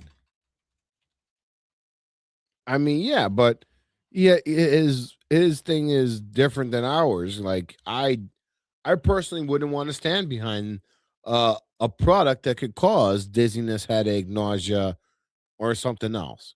But other pharmaceutical companies like Tylenol have no problem. If you take it in high dosage, I just don't feel comfortable because, quite frankly, I don't want that lawsuit. Even vitamin C in large doses can give you diarrhea. So it says here, the visual sensor. In the crash test, we used dye to see the impact spreads. Methylene blue does this literally. The blue leak. It almost immediately your exhaust system, your urine will turn neon blue or emerald green. This is the first sign of. Let me see here. Methylene blue is unique because it acts as an electron cycler.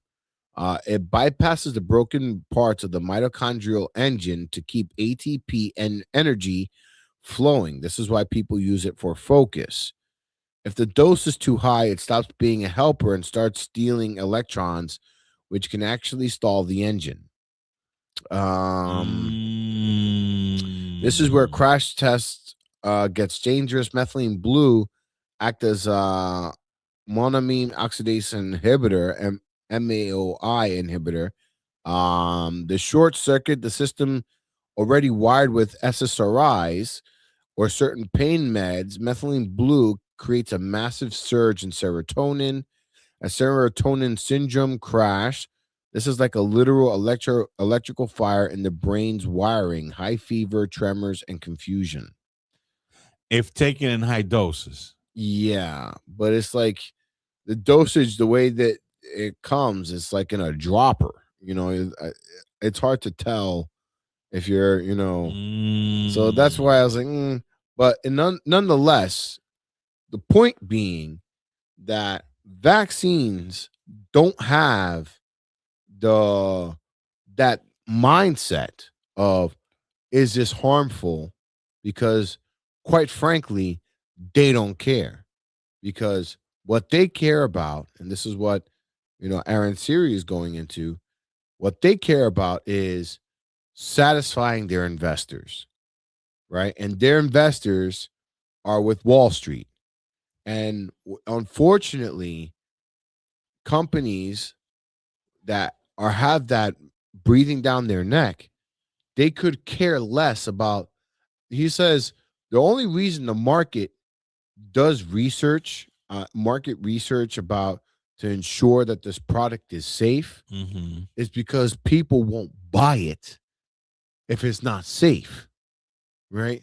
The market would just move their money away from it and you go bankrupt because nobody's going to buy an unsafe product, But right? this is where I have my problems with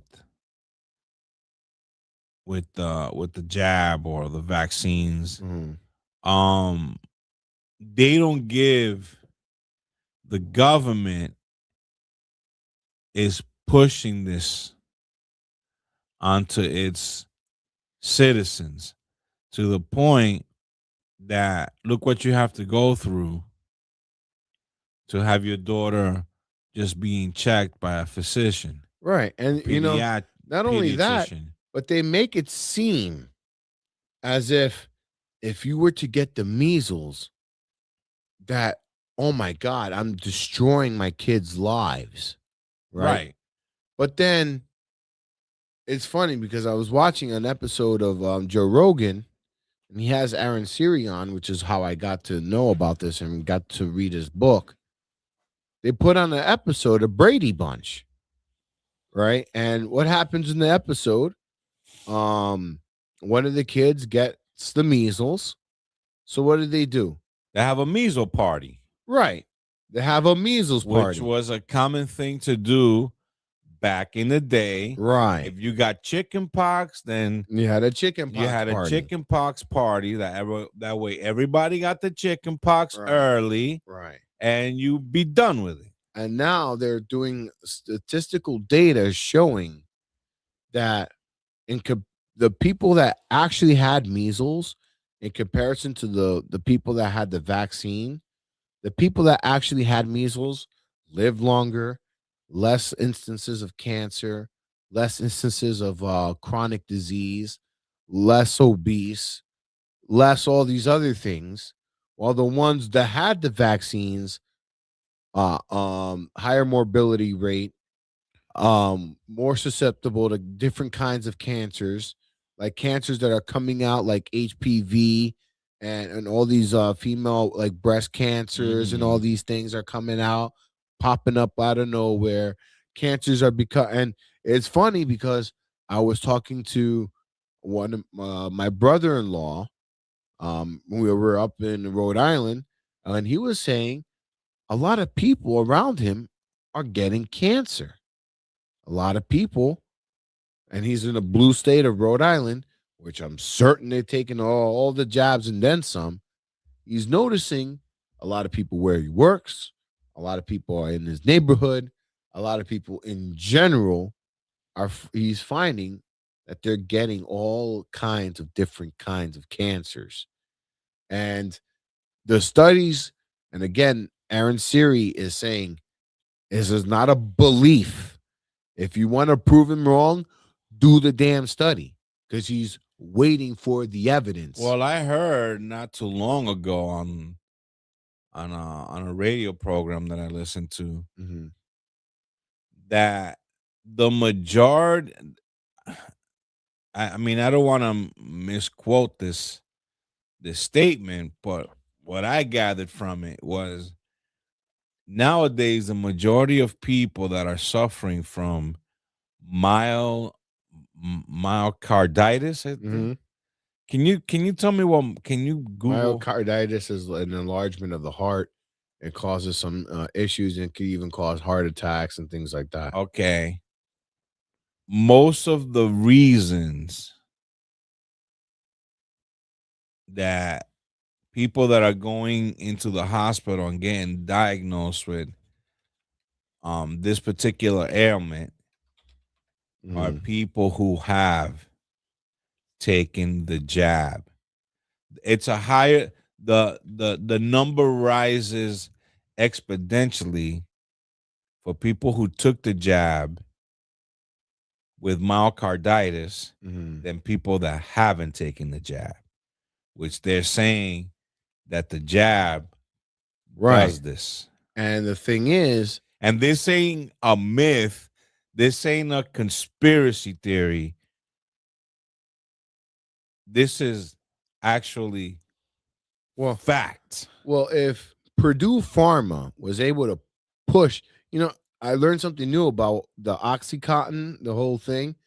Apparently, Purdue Pharma would pay out bonuses to certain areas, to certain pharmaceutical reps in those areas that had a higher amount of overdosage. So if there was an overdose bonus. If people were getting overdoses, you as a pharmaceutical rep will get a bonus for that. Why? What? Why?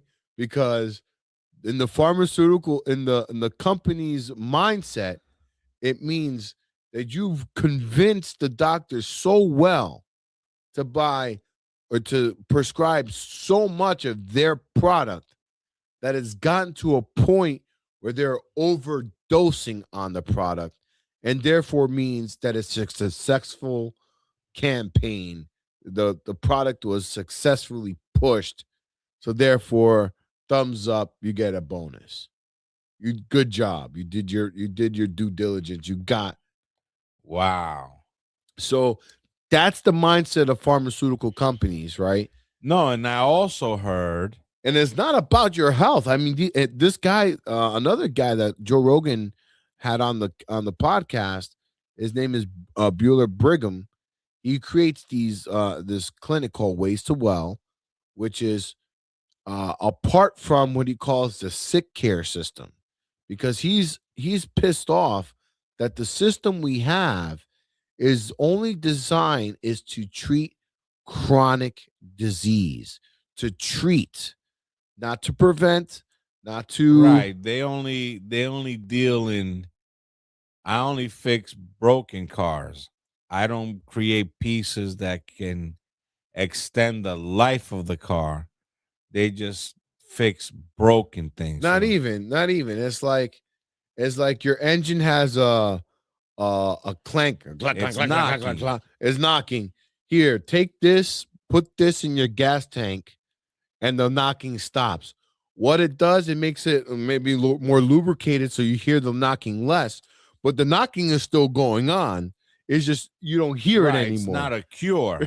Right. It's a mask. It's a mask. Right. Yeah, like people, when people have knee pain, they go to the doctor.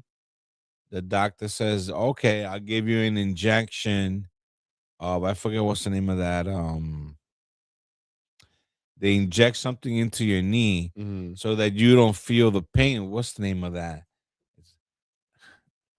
All athletes get it. It's geez.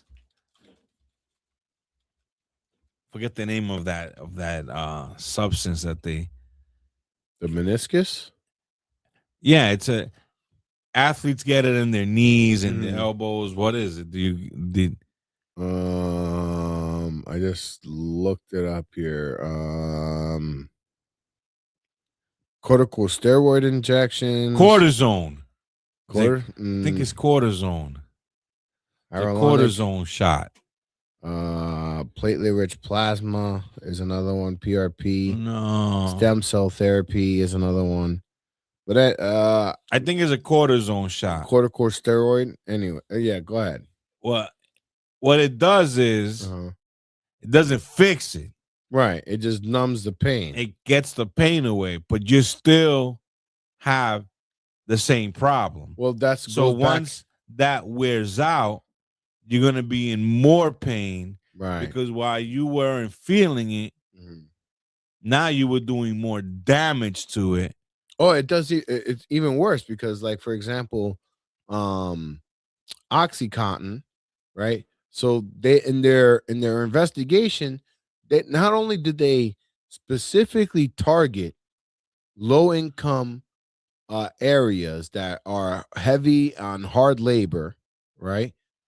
That of people that were dealing with pain.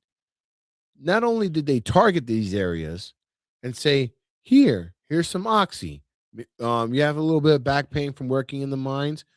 Try this, right?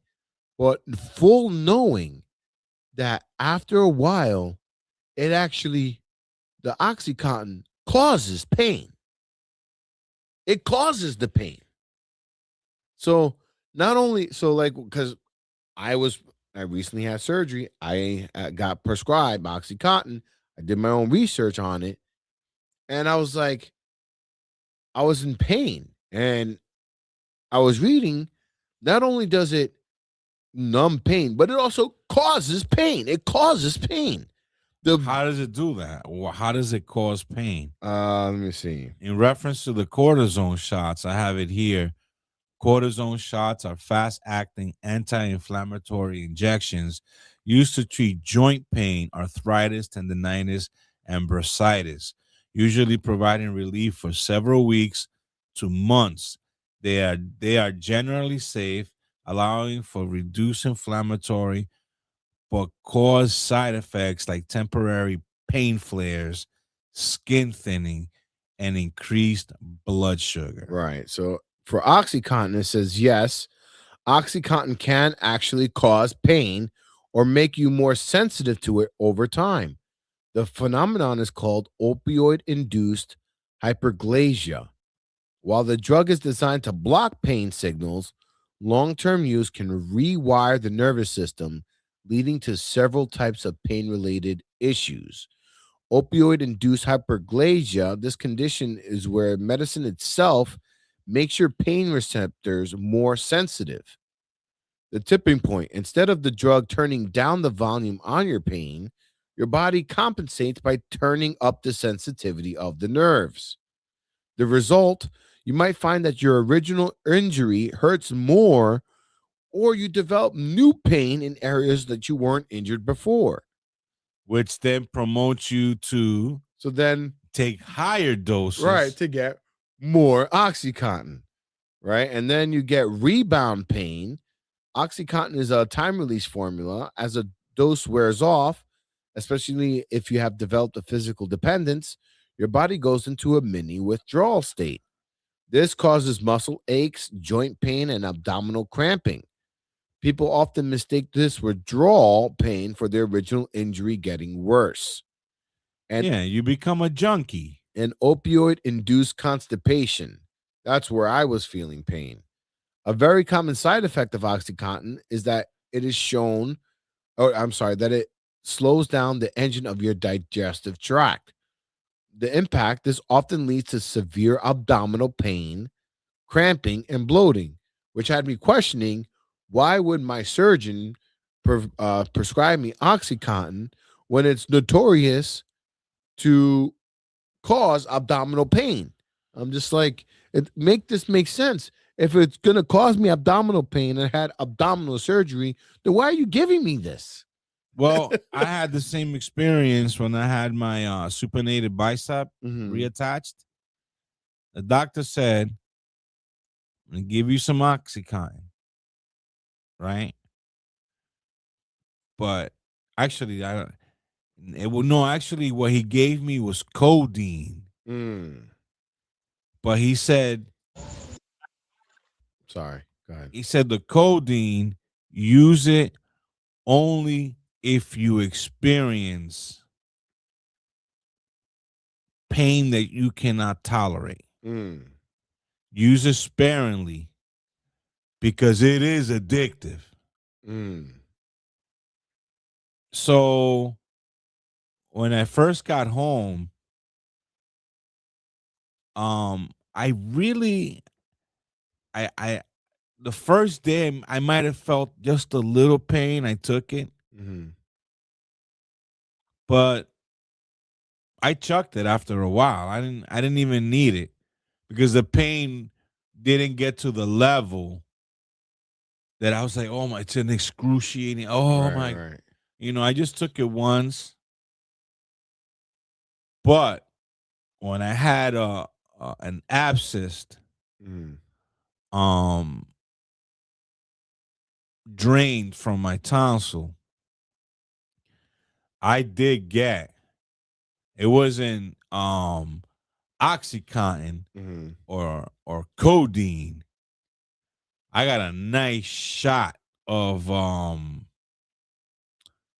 do you call that? It's an opiate. Morphine. My friend, I do not condone drug use, but wow. I mean, I've had morphine before, but wow, I was never I felt it gone, and like I that. could see the lure of taking certain things, but I'm a guy who, who likes to have his faculties. I don't get why people like. I understand people unknowingly got hooked on OxyContin because they had actual pain. Right. There are people that had back surgeries and it's fucked up because they went to get back surgery to fix their pain. But I've heard so many accounts when it comes to back surgery, and I hope to God I know what back pain is. I've had it. One time I was getting ready to go for my run.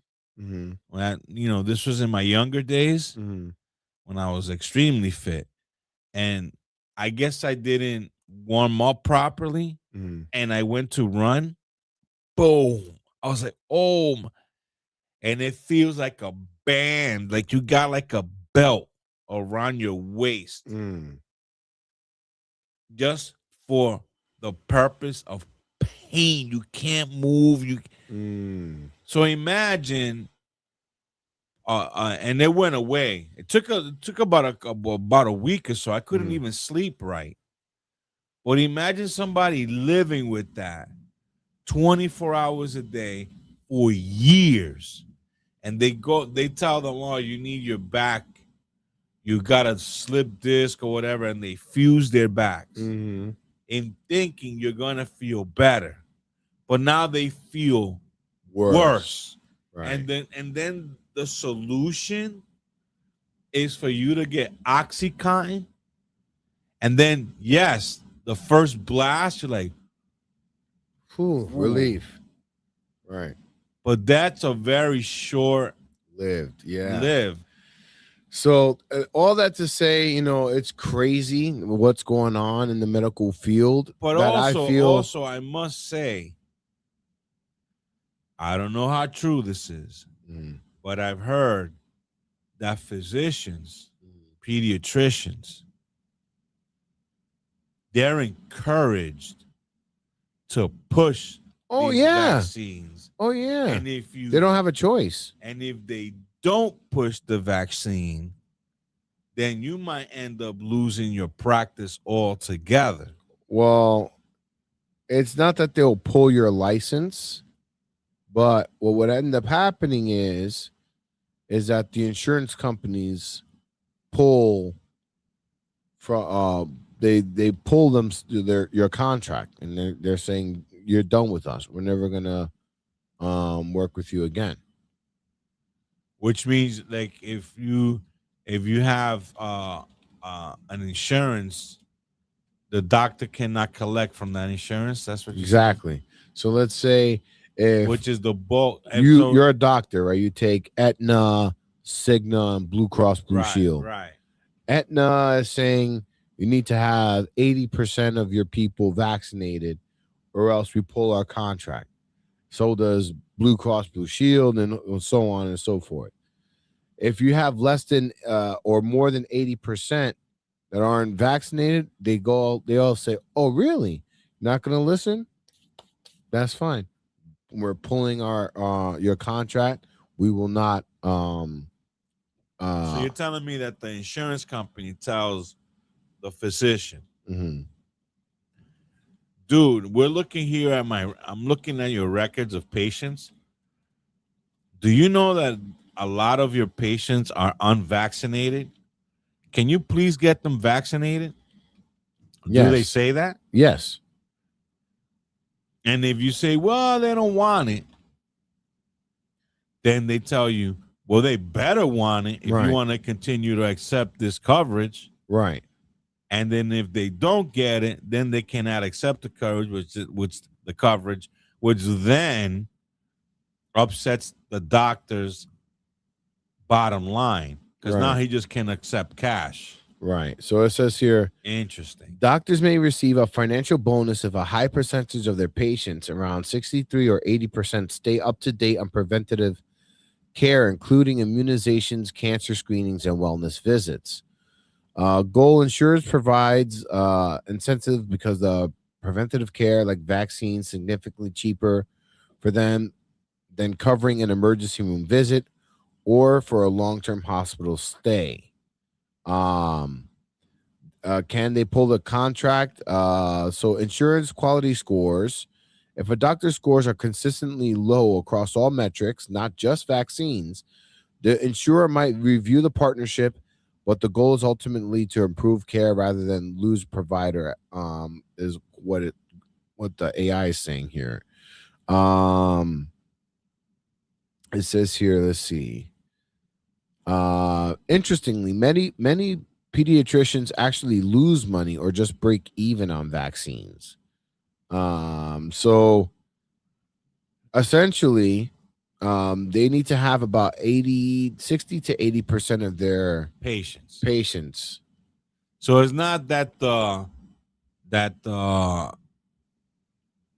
doctor makes money from the vaccine. No. It's just that if he doesn't have them vaccinated, then they lose the privilege of accepting the insurances from the patients, which then the patient goes to a doctor who can accept them. Mm-hmm. But it also forces the pay. Not only does a doctor does a patient himself get banged? They tell I mean, clearly I'm getting banged. I mean, I'm getting, like they said to us before, what that I'm saying- they drop these patients. I understand, but what if does the insurance company tell you, Mr. Morado, we're gonna drop you as a patron of our insurance. We cannot insure you if you don't take the vaccine. Right. Does that happen? Well, hold on, let's see. Because now we're entering another. So I'm typing this issue. in. So it says here, insurance companies do tie financial incentives to vaccine rates. It says here, bonuses and value-based payments exist via programs like Hyde's measures, healthcare effectiveness data. It says here, the quality metrics that include childhood immunization status, adolescent immunizations, offer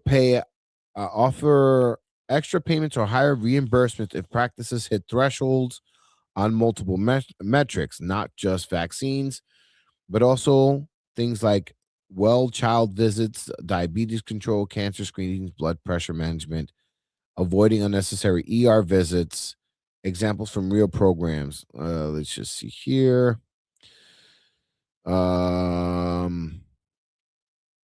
Trace back to it says the infamous quota trace back to misread 2016 era BCBS, Michigan incentive docs, fact checks, blah blah blah. It's not corroborating here. So it says here,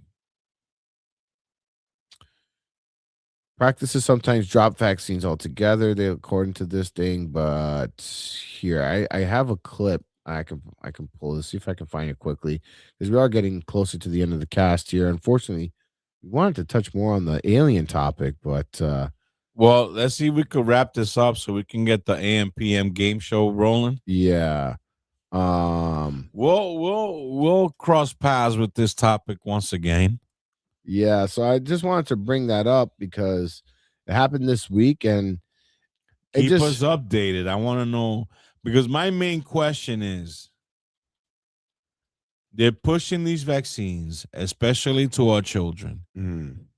Now, that kind of handcuffs the parent to the point that what happens if you are one of the parents concerned about your children receiving, especially nowadays, a doctor wants not to give one dose. They want to give these massive dose vaccinations that take care of like 30 things in one shot. What if the parent is reluctant? Where does a parent go? How does a parent navigate that problem? What are parents to do? Like you right now. Right. What if the insurance comes to you and says, well, we cannot cover your kid anymore because he's not vaccinated? Well, that's the thing. That's what they're. It's really insane. But So I then feel like, what do you do at that point? I don't know, but I'm looking at this guy as an alternative. These kinds of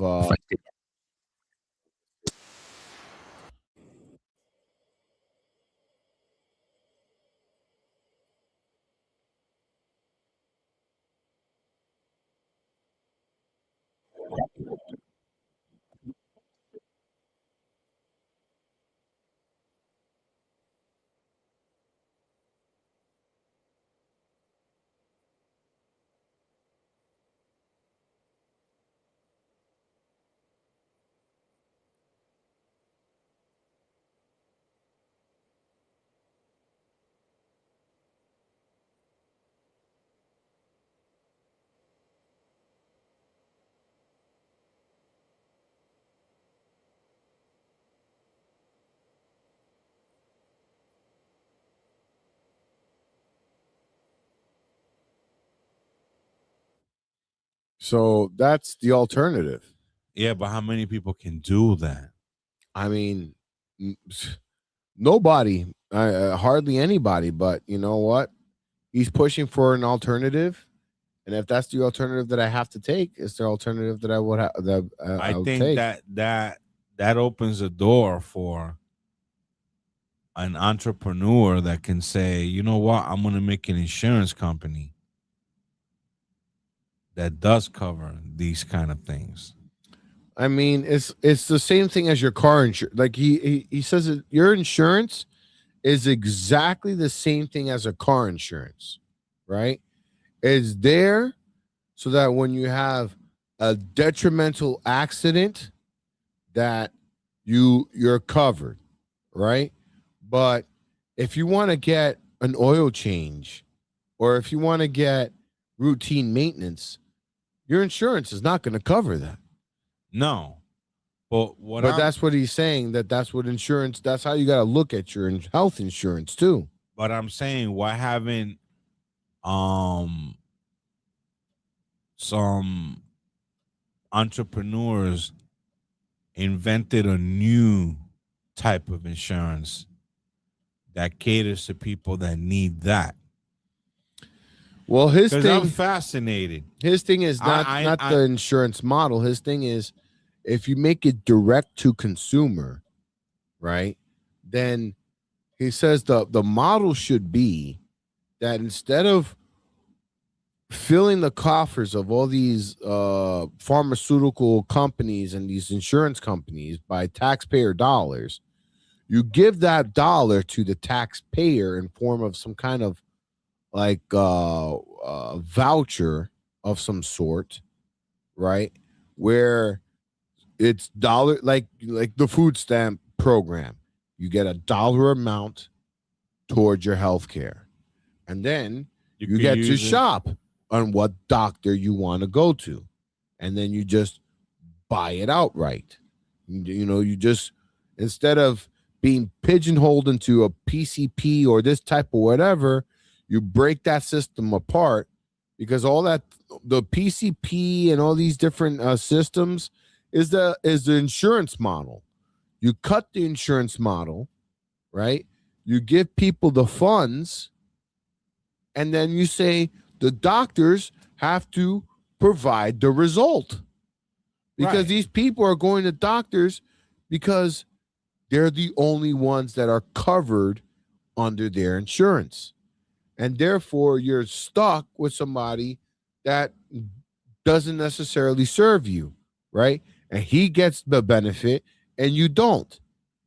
But the way the market is, the way the free market's supposed to work, is that if you sell a bad product and you suck at bringing whatever services, then you go out of business because nobody's going to go to you no more.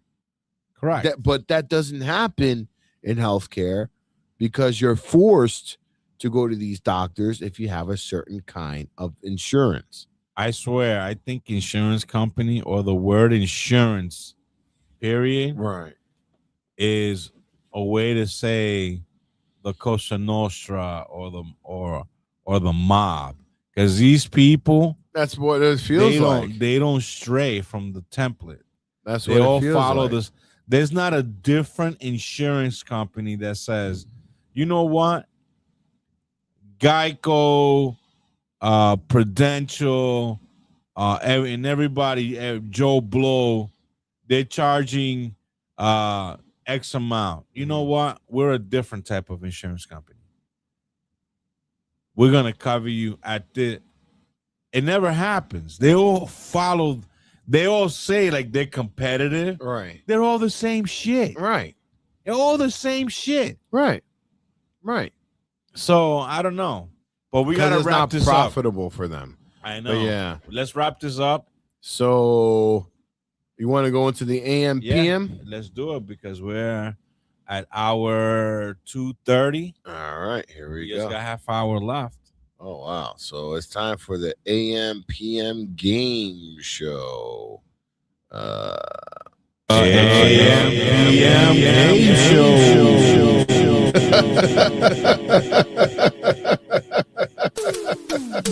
Welcome to the AM PM game show where Pablo and Ernesto Morado attempt to determine what is going on in a video found online. Using only their ears and their third eye, the host will make a guess on what is going on. If the host gets guesses correctly, they receive $20,000 of a fiat currency that no longer exists. So what do you say, folks? Shall we play a game?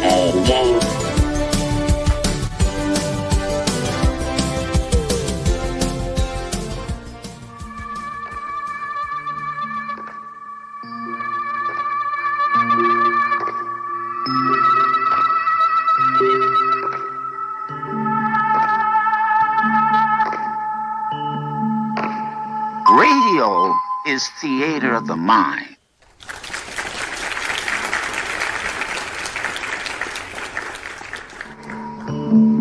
Radio is theater of the mind.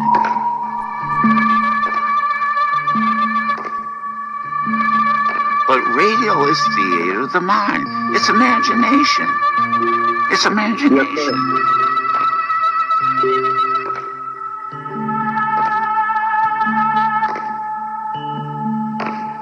Radio is theater of the mind.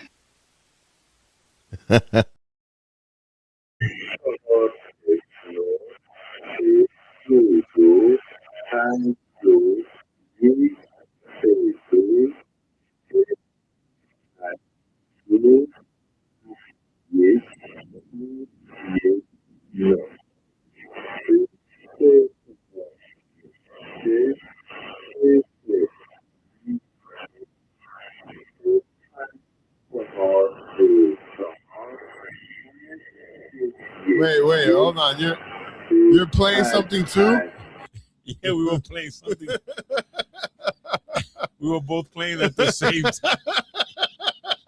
That's why I was laughing. So what is going on in this clip?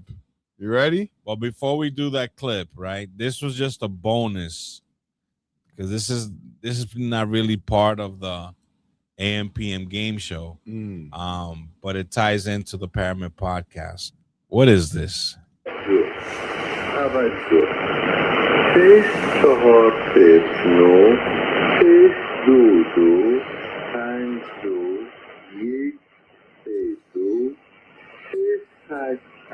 Charlie and the Chocolate Factory.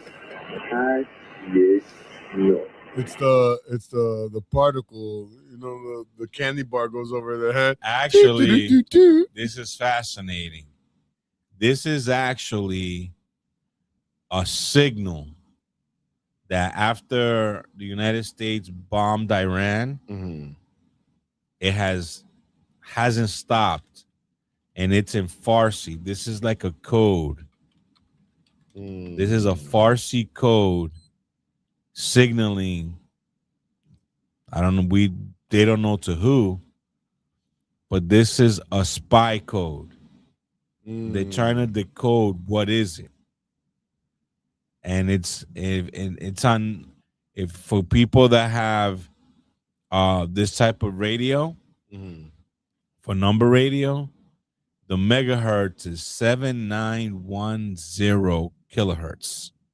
You type that in, and you're gonna get this.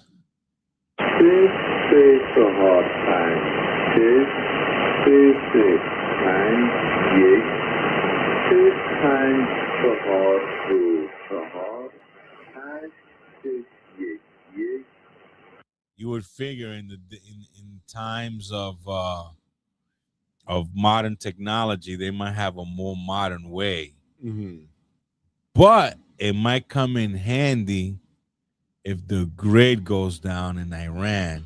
Well, I never got to say my brilliant idea on how to solve this war in Iran. But being that you brought this up, I'll just quickly lay it down. So the whole EMP thing, I think it's a great like first salvo to this whole plan. So my plan is very simple. You drop an EMP, right? Make sure there's no electrical components that could survive this EMP blast in Iran. Then you drop crates upon crates upon crates of filled to the brim of smartphones, and you have Elon Musk and maybe Samsung or one of these manufacturers design a specific phone that automatically connects to Starlink, so they have access to the internet out the box. And you just start passing, because right now Iran doesn't have full access to the internet. Right. So you start passing these devices around, and then you just let these Facebook companies and let these people off to their own devices. Before long, I feel like it would settle into the Western mindset with enough exposure. Do the whole, the guy that, what's his name? Daryl,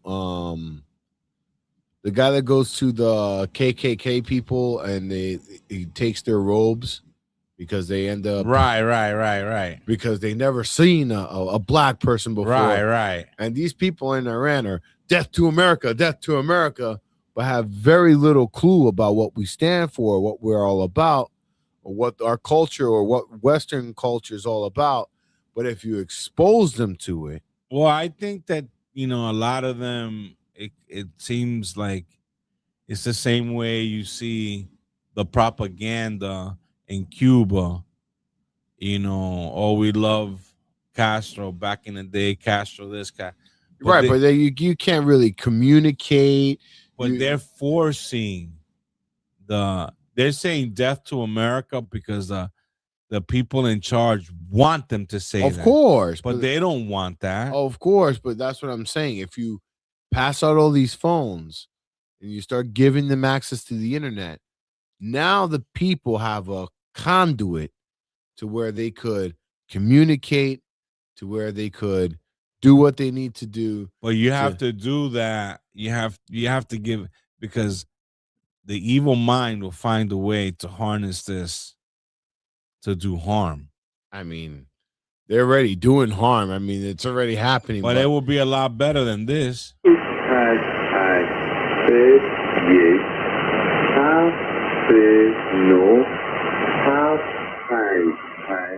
Yeah. Whatever that means. But let's get into the AM. Give me your shot. All right. What is happening in this clip?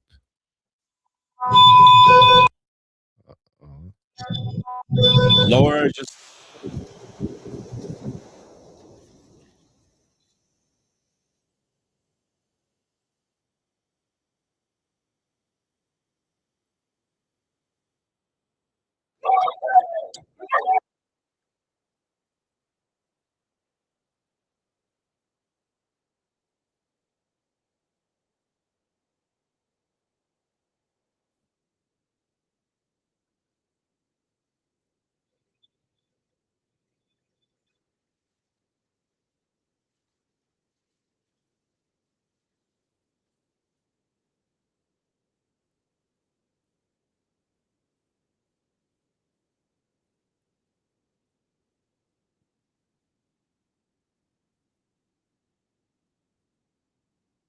Okay, I got it. All right, what is it? This is some type of alternative medical procedure. Okay. And it's some guy sitting on a gurney of some sort, and they're working on his back or something, and they're banging something into him. Supposedly this is going to get them better, but the guy's in excruciating pain. Is that your final answer? Yes. All right, I'm putting this up on screen.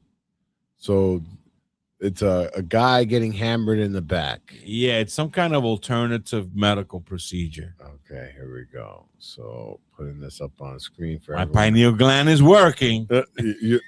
Your pineal gland is working. That's for sure. All right, here we go. Check this out. Can you see that okay? Yeah. All right, here we go.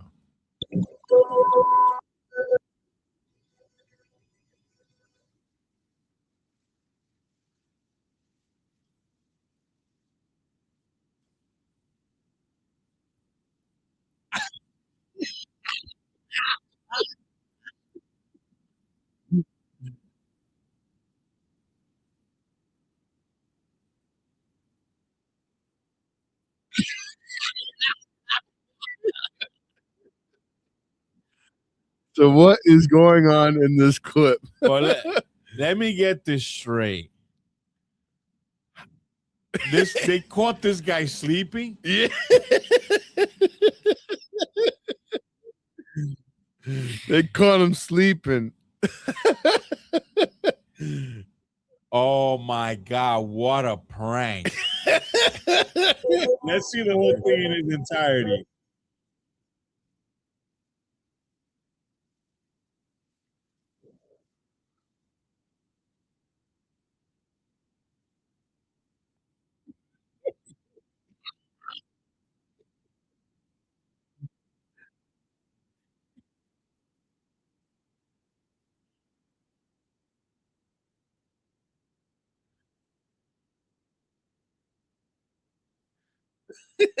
Man, I'm surprised he didn't have a deuce in his pants.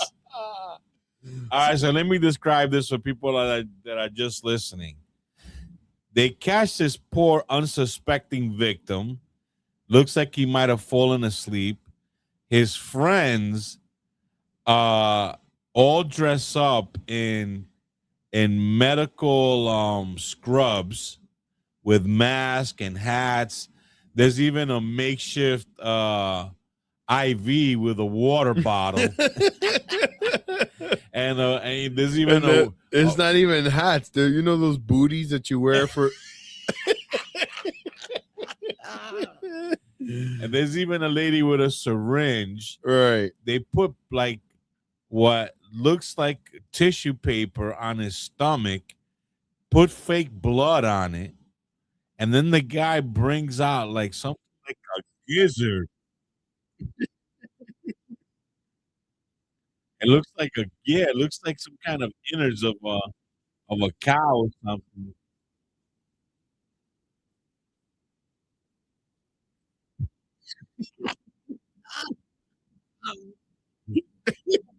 And he's showing it to Yo, that's scary. That is a well orchestrated prank. Kudos. If you would have done that to Willie DJ, you would have. Oh, kudos to the people that concocted this prank. It's absolutely beautiful. So, what do you think? What do you get here? I get partial because it was like some kind of medical thing was going on. All right, so now it's my turn. Let's see what I got for you. All right, let's give you this one.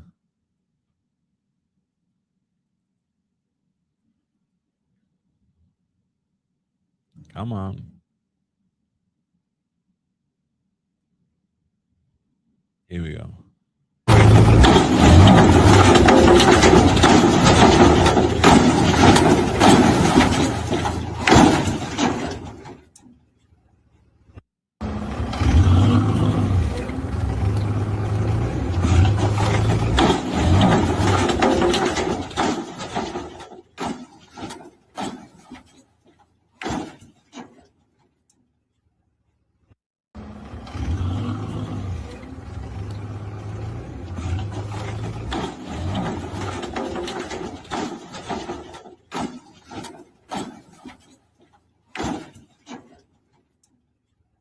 So it sounds like to me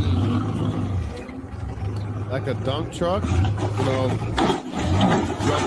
dropping its payload. Okay, what does it sound to you? Like a dump truck dropping its payload. It's like that's what it sounds like to me. Is that your final answer? That's my final answer. Your pineal gland is working. Oh, here we go. All right, so go to the Trello. Mm-hmm. You're on the Ask Pablo? Hold on, let's see here. Let's see. In the meantime. Okay, yeah. Got it? Mm-hmm. Bullfight. Bullfight. Oh, man. I was way off, wasn't I? Let's see. Here we go. Come on. Why isn't it letting me? Here we go. Here we go, folks. What is going on in this? Oh my God. Oh my God. I was very wrong. Wow. So it's a bull charging at a tractor. Right. Wow. There's an old better the tractor than me, I'll tell you that much. There's an old fable that, that's in my family. They said that there was this bull, sort of like maybe twice the size of that bull, right? The name of that bull was called Bayandong. Okay. Now, when this bull would decide that he was going to sit right in the middle of the road, no cars can pass. Absolutely. It would just stop traffic.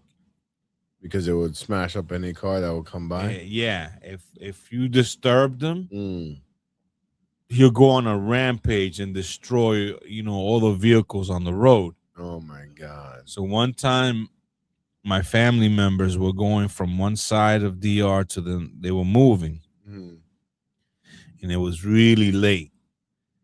And in the middle of the night, as they're getting ready for this move, and they pack up the truck and they're getting ready, for their journey, right in the middle of the road, there he is, Bayandong. But this is why in our lineage, we have such a draw to the paranormal. My godfather, who was very how do I say, gifted in the gift that, as far as ancestral clairvoyance and knowledge. Well, he always admit that, to people that were close to him, that he knew about the mysteries. And there are these writings that are named the mysteries. And if you harness these prayers, you can literally move mountains. So now they're in a pickle. They're going from one part they're trying to move across this road.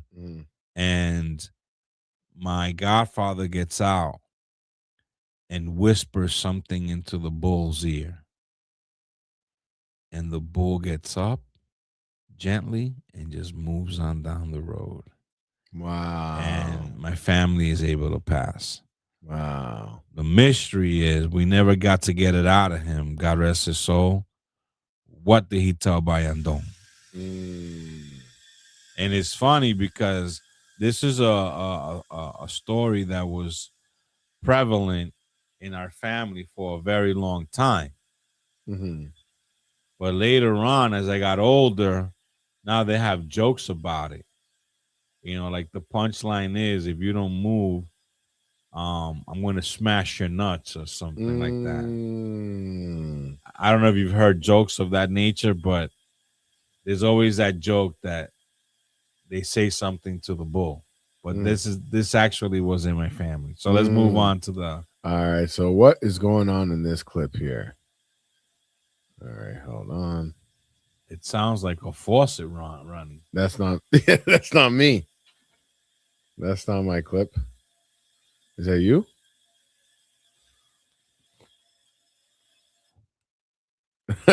Oh, that was the eerie sounds of the Nebuchadnezzar. Yes. All right, here we go. Hold on. Okay.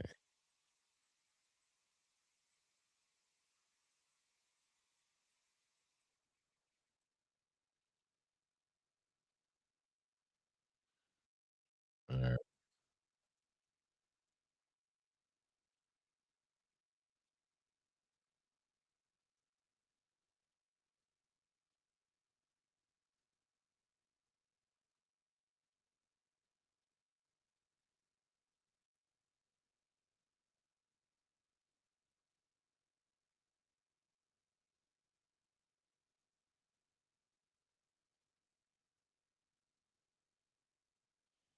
What is going on in this clip? You need one more? Yeah.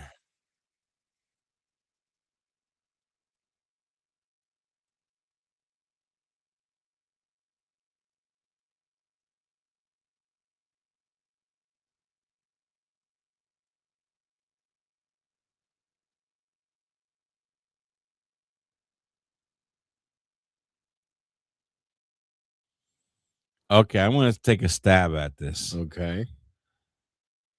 Again, it's some kind of prank. Okay. But it's a dude maybe like wraps his arm around this guy who he thinks is his friend, but is really not his friend. And it's some kind of how would I say it? Like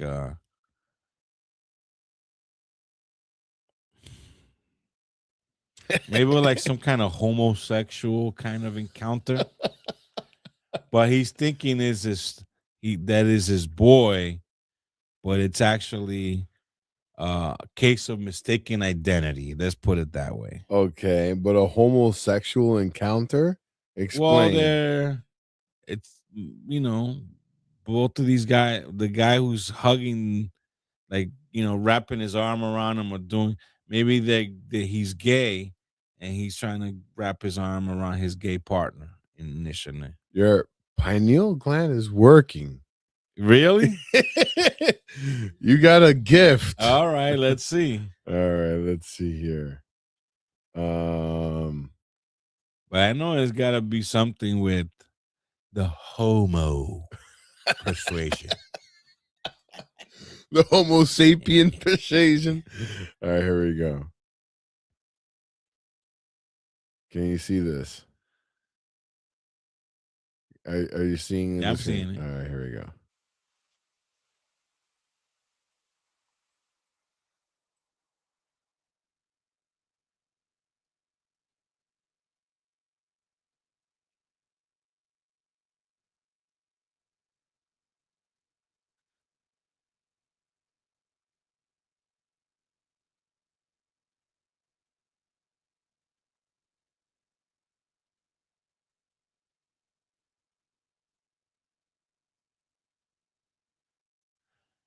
All right. My pineal gland was working. It was a big homo.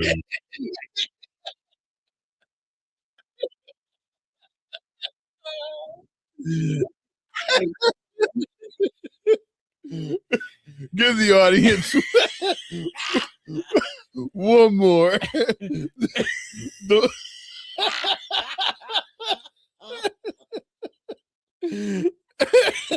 They need to hear it. Oh shit! The homo persuasion. So this guy is the homo.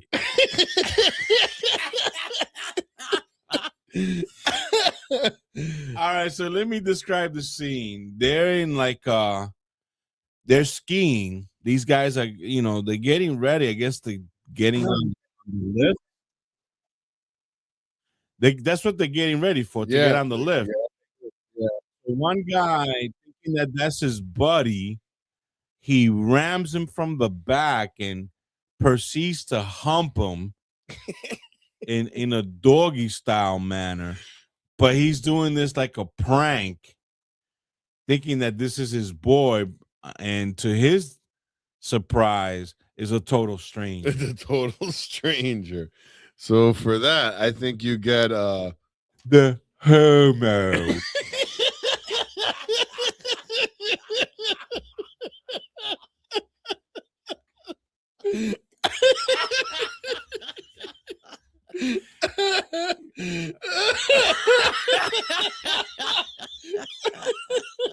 you definitely get the homo persuasion.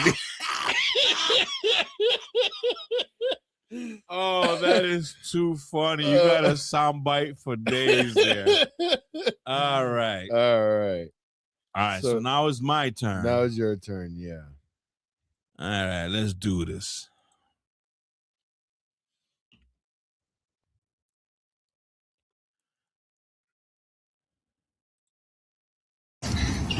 Ini dia 2 lawan 1.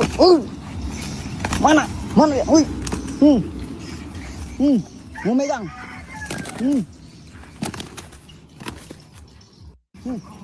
Oh iya, enggak.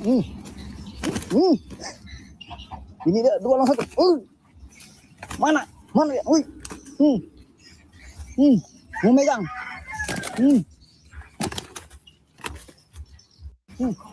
Oh iya, enggak. Okay, I think I got it.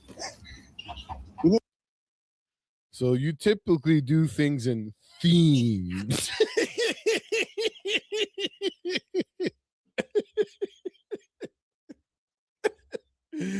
So I'm guessing that this guy is evading maybe like a bucking ram or something hitting a tree, but it's some kind of animal that he's like, oh, you just you want to hear it one more time? Yeah, one more time.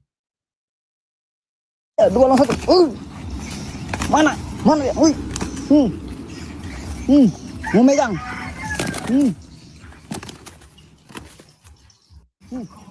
Oh iya, enggak. Yeah, I think it's a guy like Mana dia? avoiding some kind of animal. That's my interpretation of this clip. And believe it or not, you're not gonna believe this, but this dovetails your last clip. Go to the Trello. Okay. And look for cockfight. Oh my goodness. Here we go, folks. Because I do things in themes. The homo. Oh man. Okay, let me see. All right, here we go.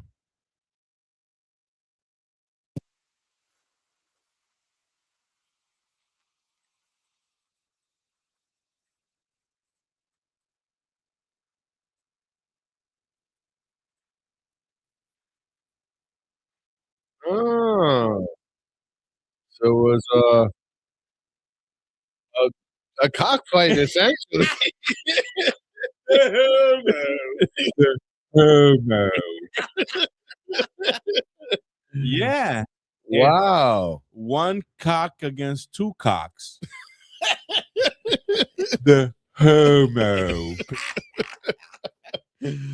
Oh man. So what do you think I get? I mean, you get a bing bang, All right. And now it's time for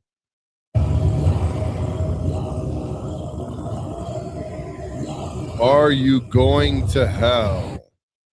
All right. So in this segment, it's very The elevator is going down. the rules are very simple. You're not supposed to laugh. Not at all. All right. You think you're ready for this one? Yes. All right. Here we go. Welcome to my chamber. You cannot laugh. All right. All right. Here we go.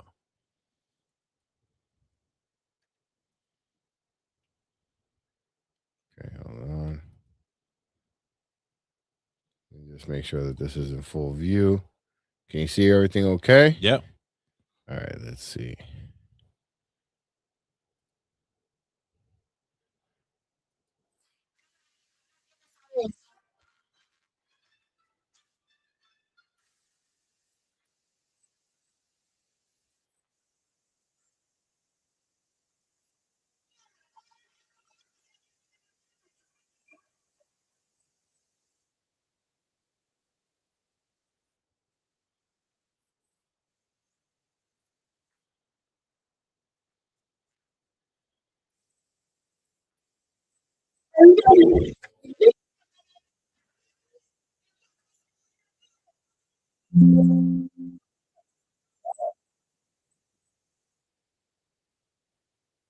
All right. You did good. You did good.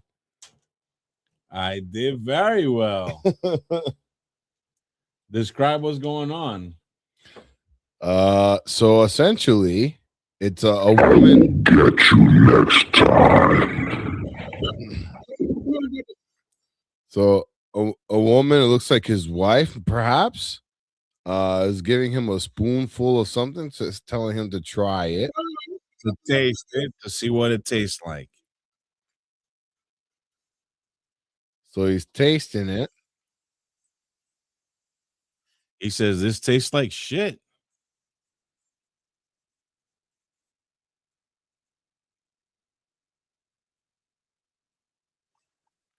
So she perceives to tell what looks like the sun, right? Yeah. She goes, look, you asshole. I told you what you had stepped was in dog shit. Why would she feed that to her husband? Who knows? That's why she's going to hell. Do you have a clip? Yes, I do. Let's see. It's oh, that's right. We don't have to do this in secret. It's burning call. All right, burning call. Here we go. All right, let's see. Let me share my screen. Here we go.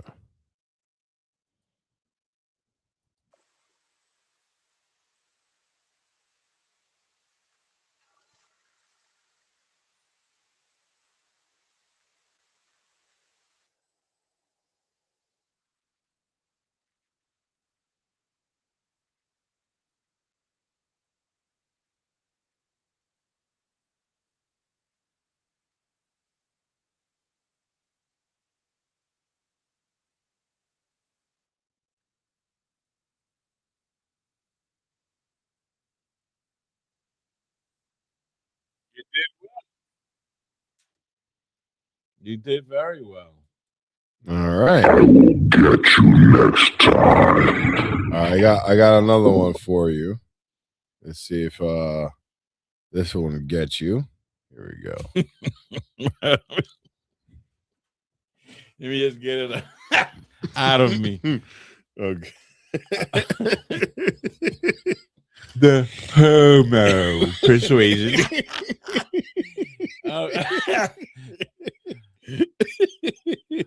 You ready? Yes, I'm ready. All right, here we go. All right.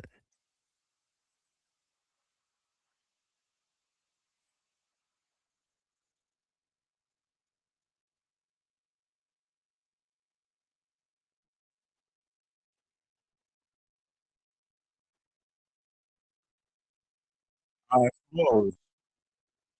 You froze? Yeah, you gotta start it again. All right, hold on. Let's see. Here we go.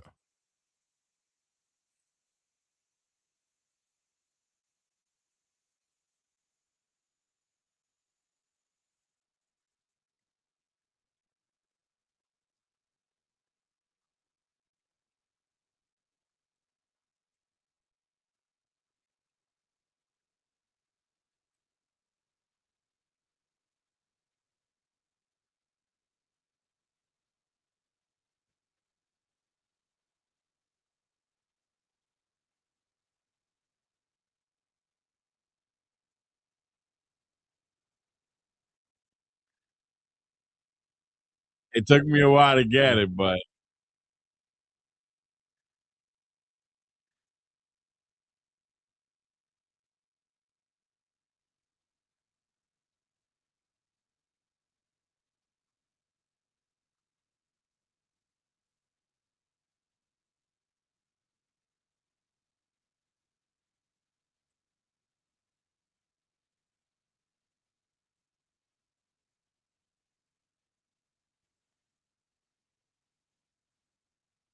all right, I get it. I get the joke. But you must allow me to give you one more. All right. All right, but give me a second. So for those that didn't understand what was going on, That's kind of hard to explain. I'll put it to you this way. It's a trick on words. It's a word play. Yes.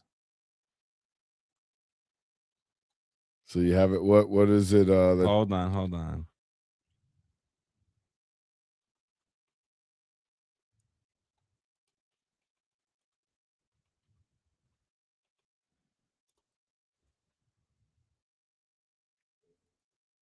Folks, if you're listening, please go to ParaminSup.com to support your latest podcast here from the Paramid Podcast.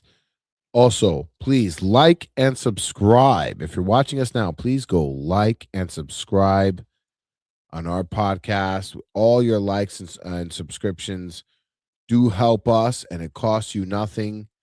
We need your help, folks. And while you're tinkering around, I'm just going to play this here. Let's see.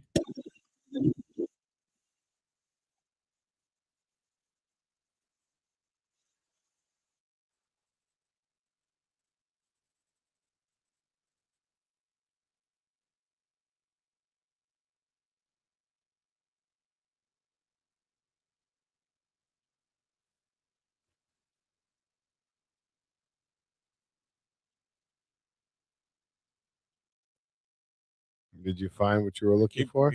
Keep playing. Now you got me intrigued on that. Oh, you didn't see it? No, because I'm looking.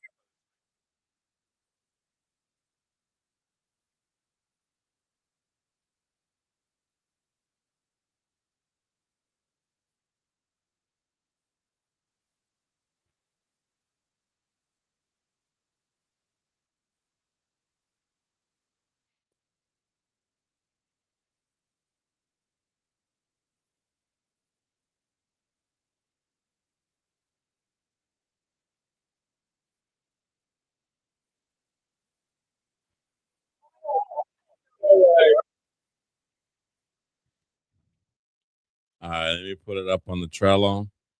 All right. Now remember, you're not supposed to laugh. Right. I messed up. Hold on.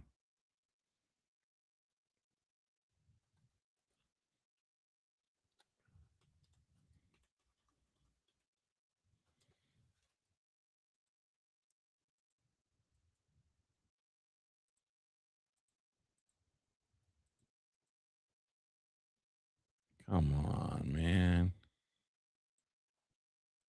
All right. Go to the Trello and hit trampoline. Okay. Now remember, you're not supposed to laugh. This is what it's all about. Right. So you won't go to hell. All right, here we go. Here we go, folks. All right, here we go.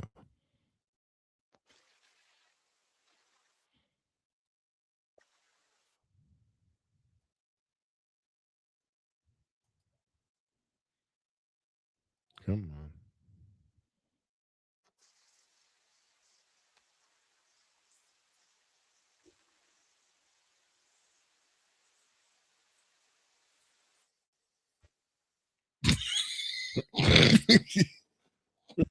You hit yourself more with that one. That's not the one I wanted to play. AI is no joke. AI is no joke.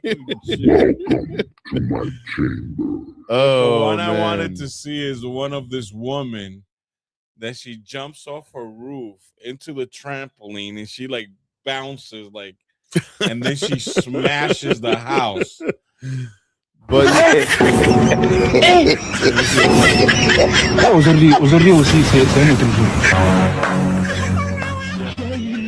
Crazy AI. Every day you encounter a new AI joke. Well, speaking of AI, really quickly, check this out here. This is the flagrant.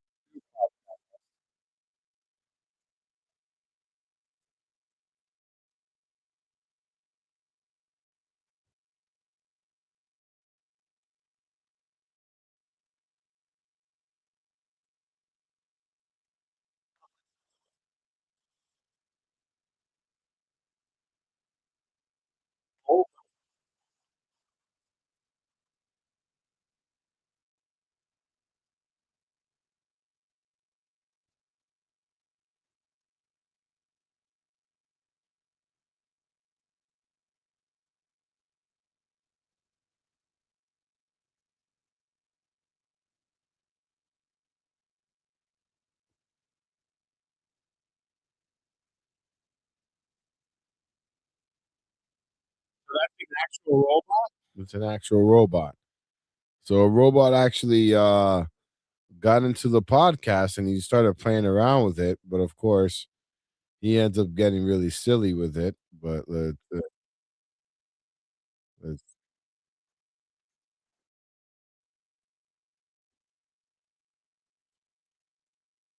starts asking stupid questions here, like to pantomime certain things.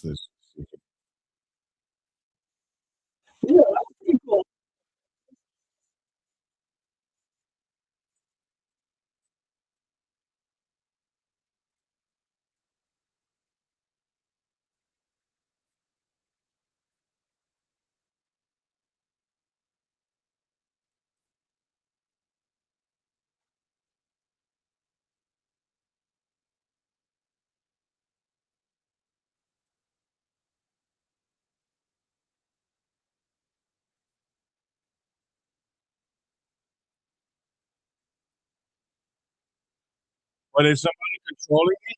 No. So there's no AI in this right now. There is an AI in there. So why is he mentioning about ChatGPT? Because he's not sure about it, but they're telling him, yeah, they're saying it does have that ability.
The things that they get this robot to do.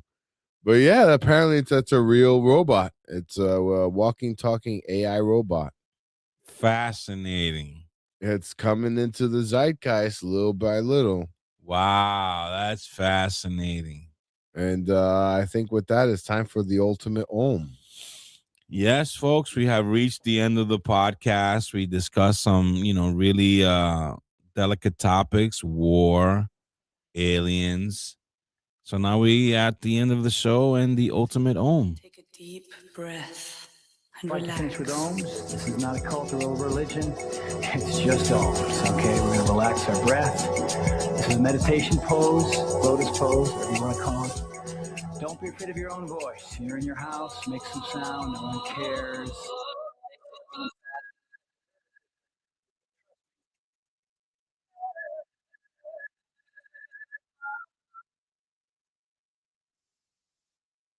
All right, Paramid. I want to thank all our listeners, all our viewers, for our YouTube page, like and subscribe. And for people that are tuning in for the first time, the ending of the show is to purge all negative energy, all positive energy to enter our lives, our souls, our body. And we can have terrific, abundant, loving week as we purge out all the negativity that we receive through the radio, through socials, through TV, all that toxic sludge and propaganda that is heavy on our lives. With that said, we purge all this ugliness through a small prayer, and then we om at the end to get rid of all toxic heads. Holy Father, fill me with thy light and positivity. Grant me the strength to radiate joy in all that I do. Guide me to attract positive and repel. May your presence uplift my spirit and bring hope to those around me. Take a deep breath.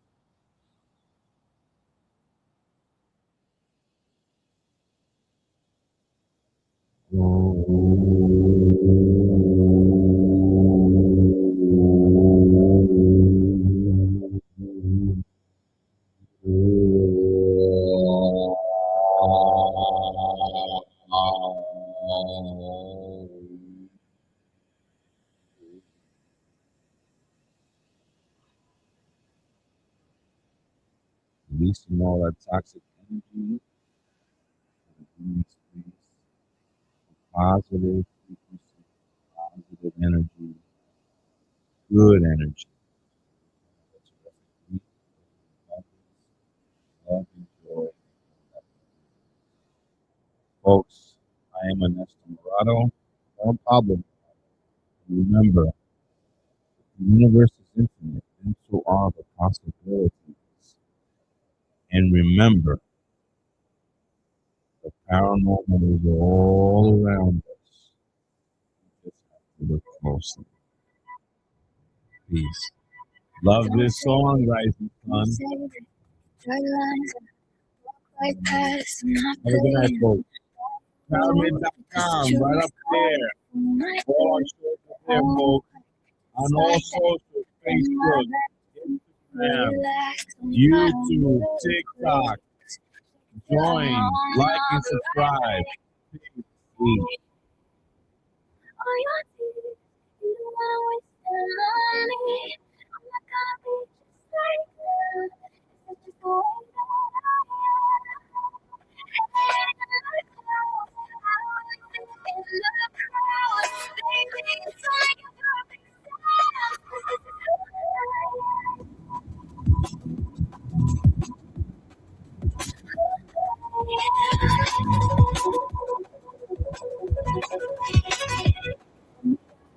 Wide awake, feels like a headache.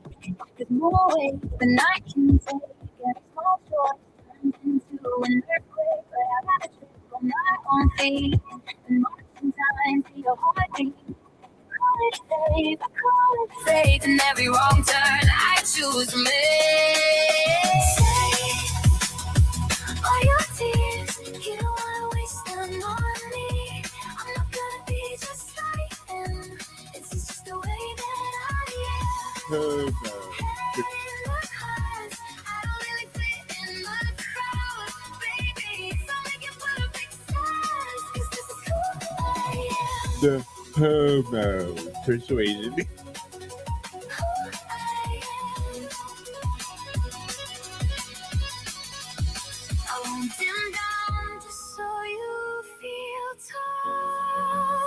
If I'm too much, don't stay at all. Every scar, That's true, because it's true. every flaw, my favorite one.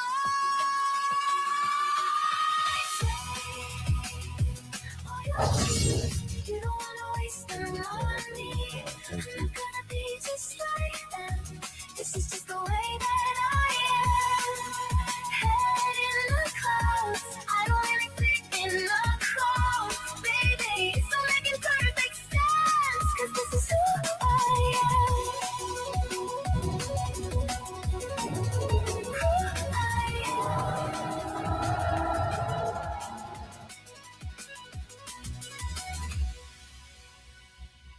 I'm spreading hateful rhetoric against a class of people.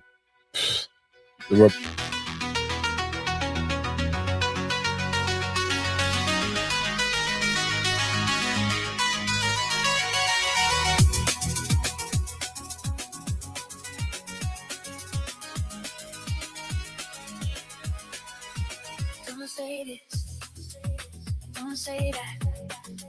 You draw your lines, I walk right past. I'm not playing by rules. You twist the truth.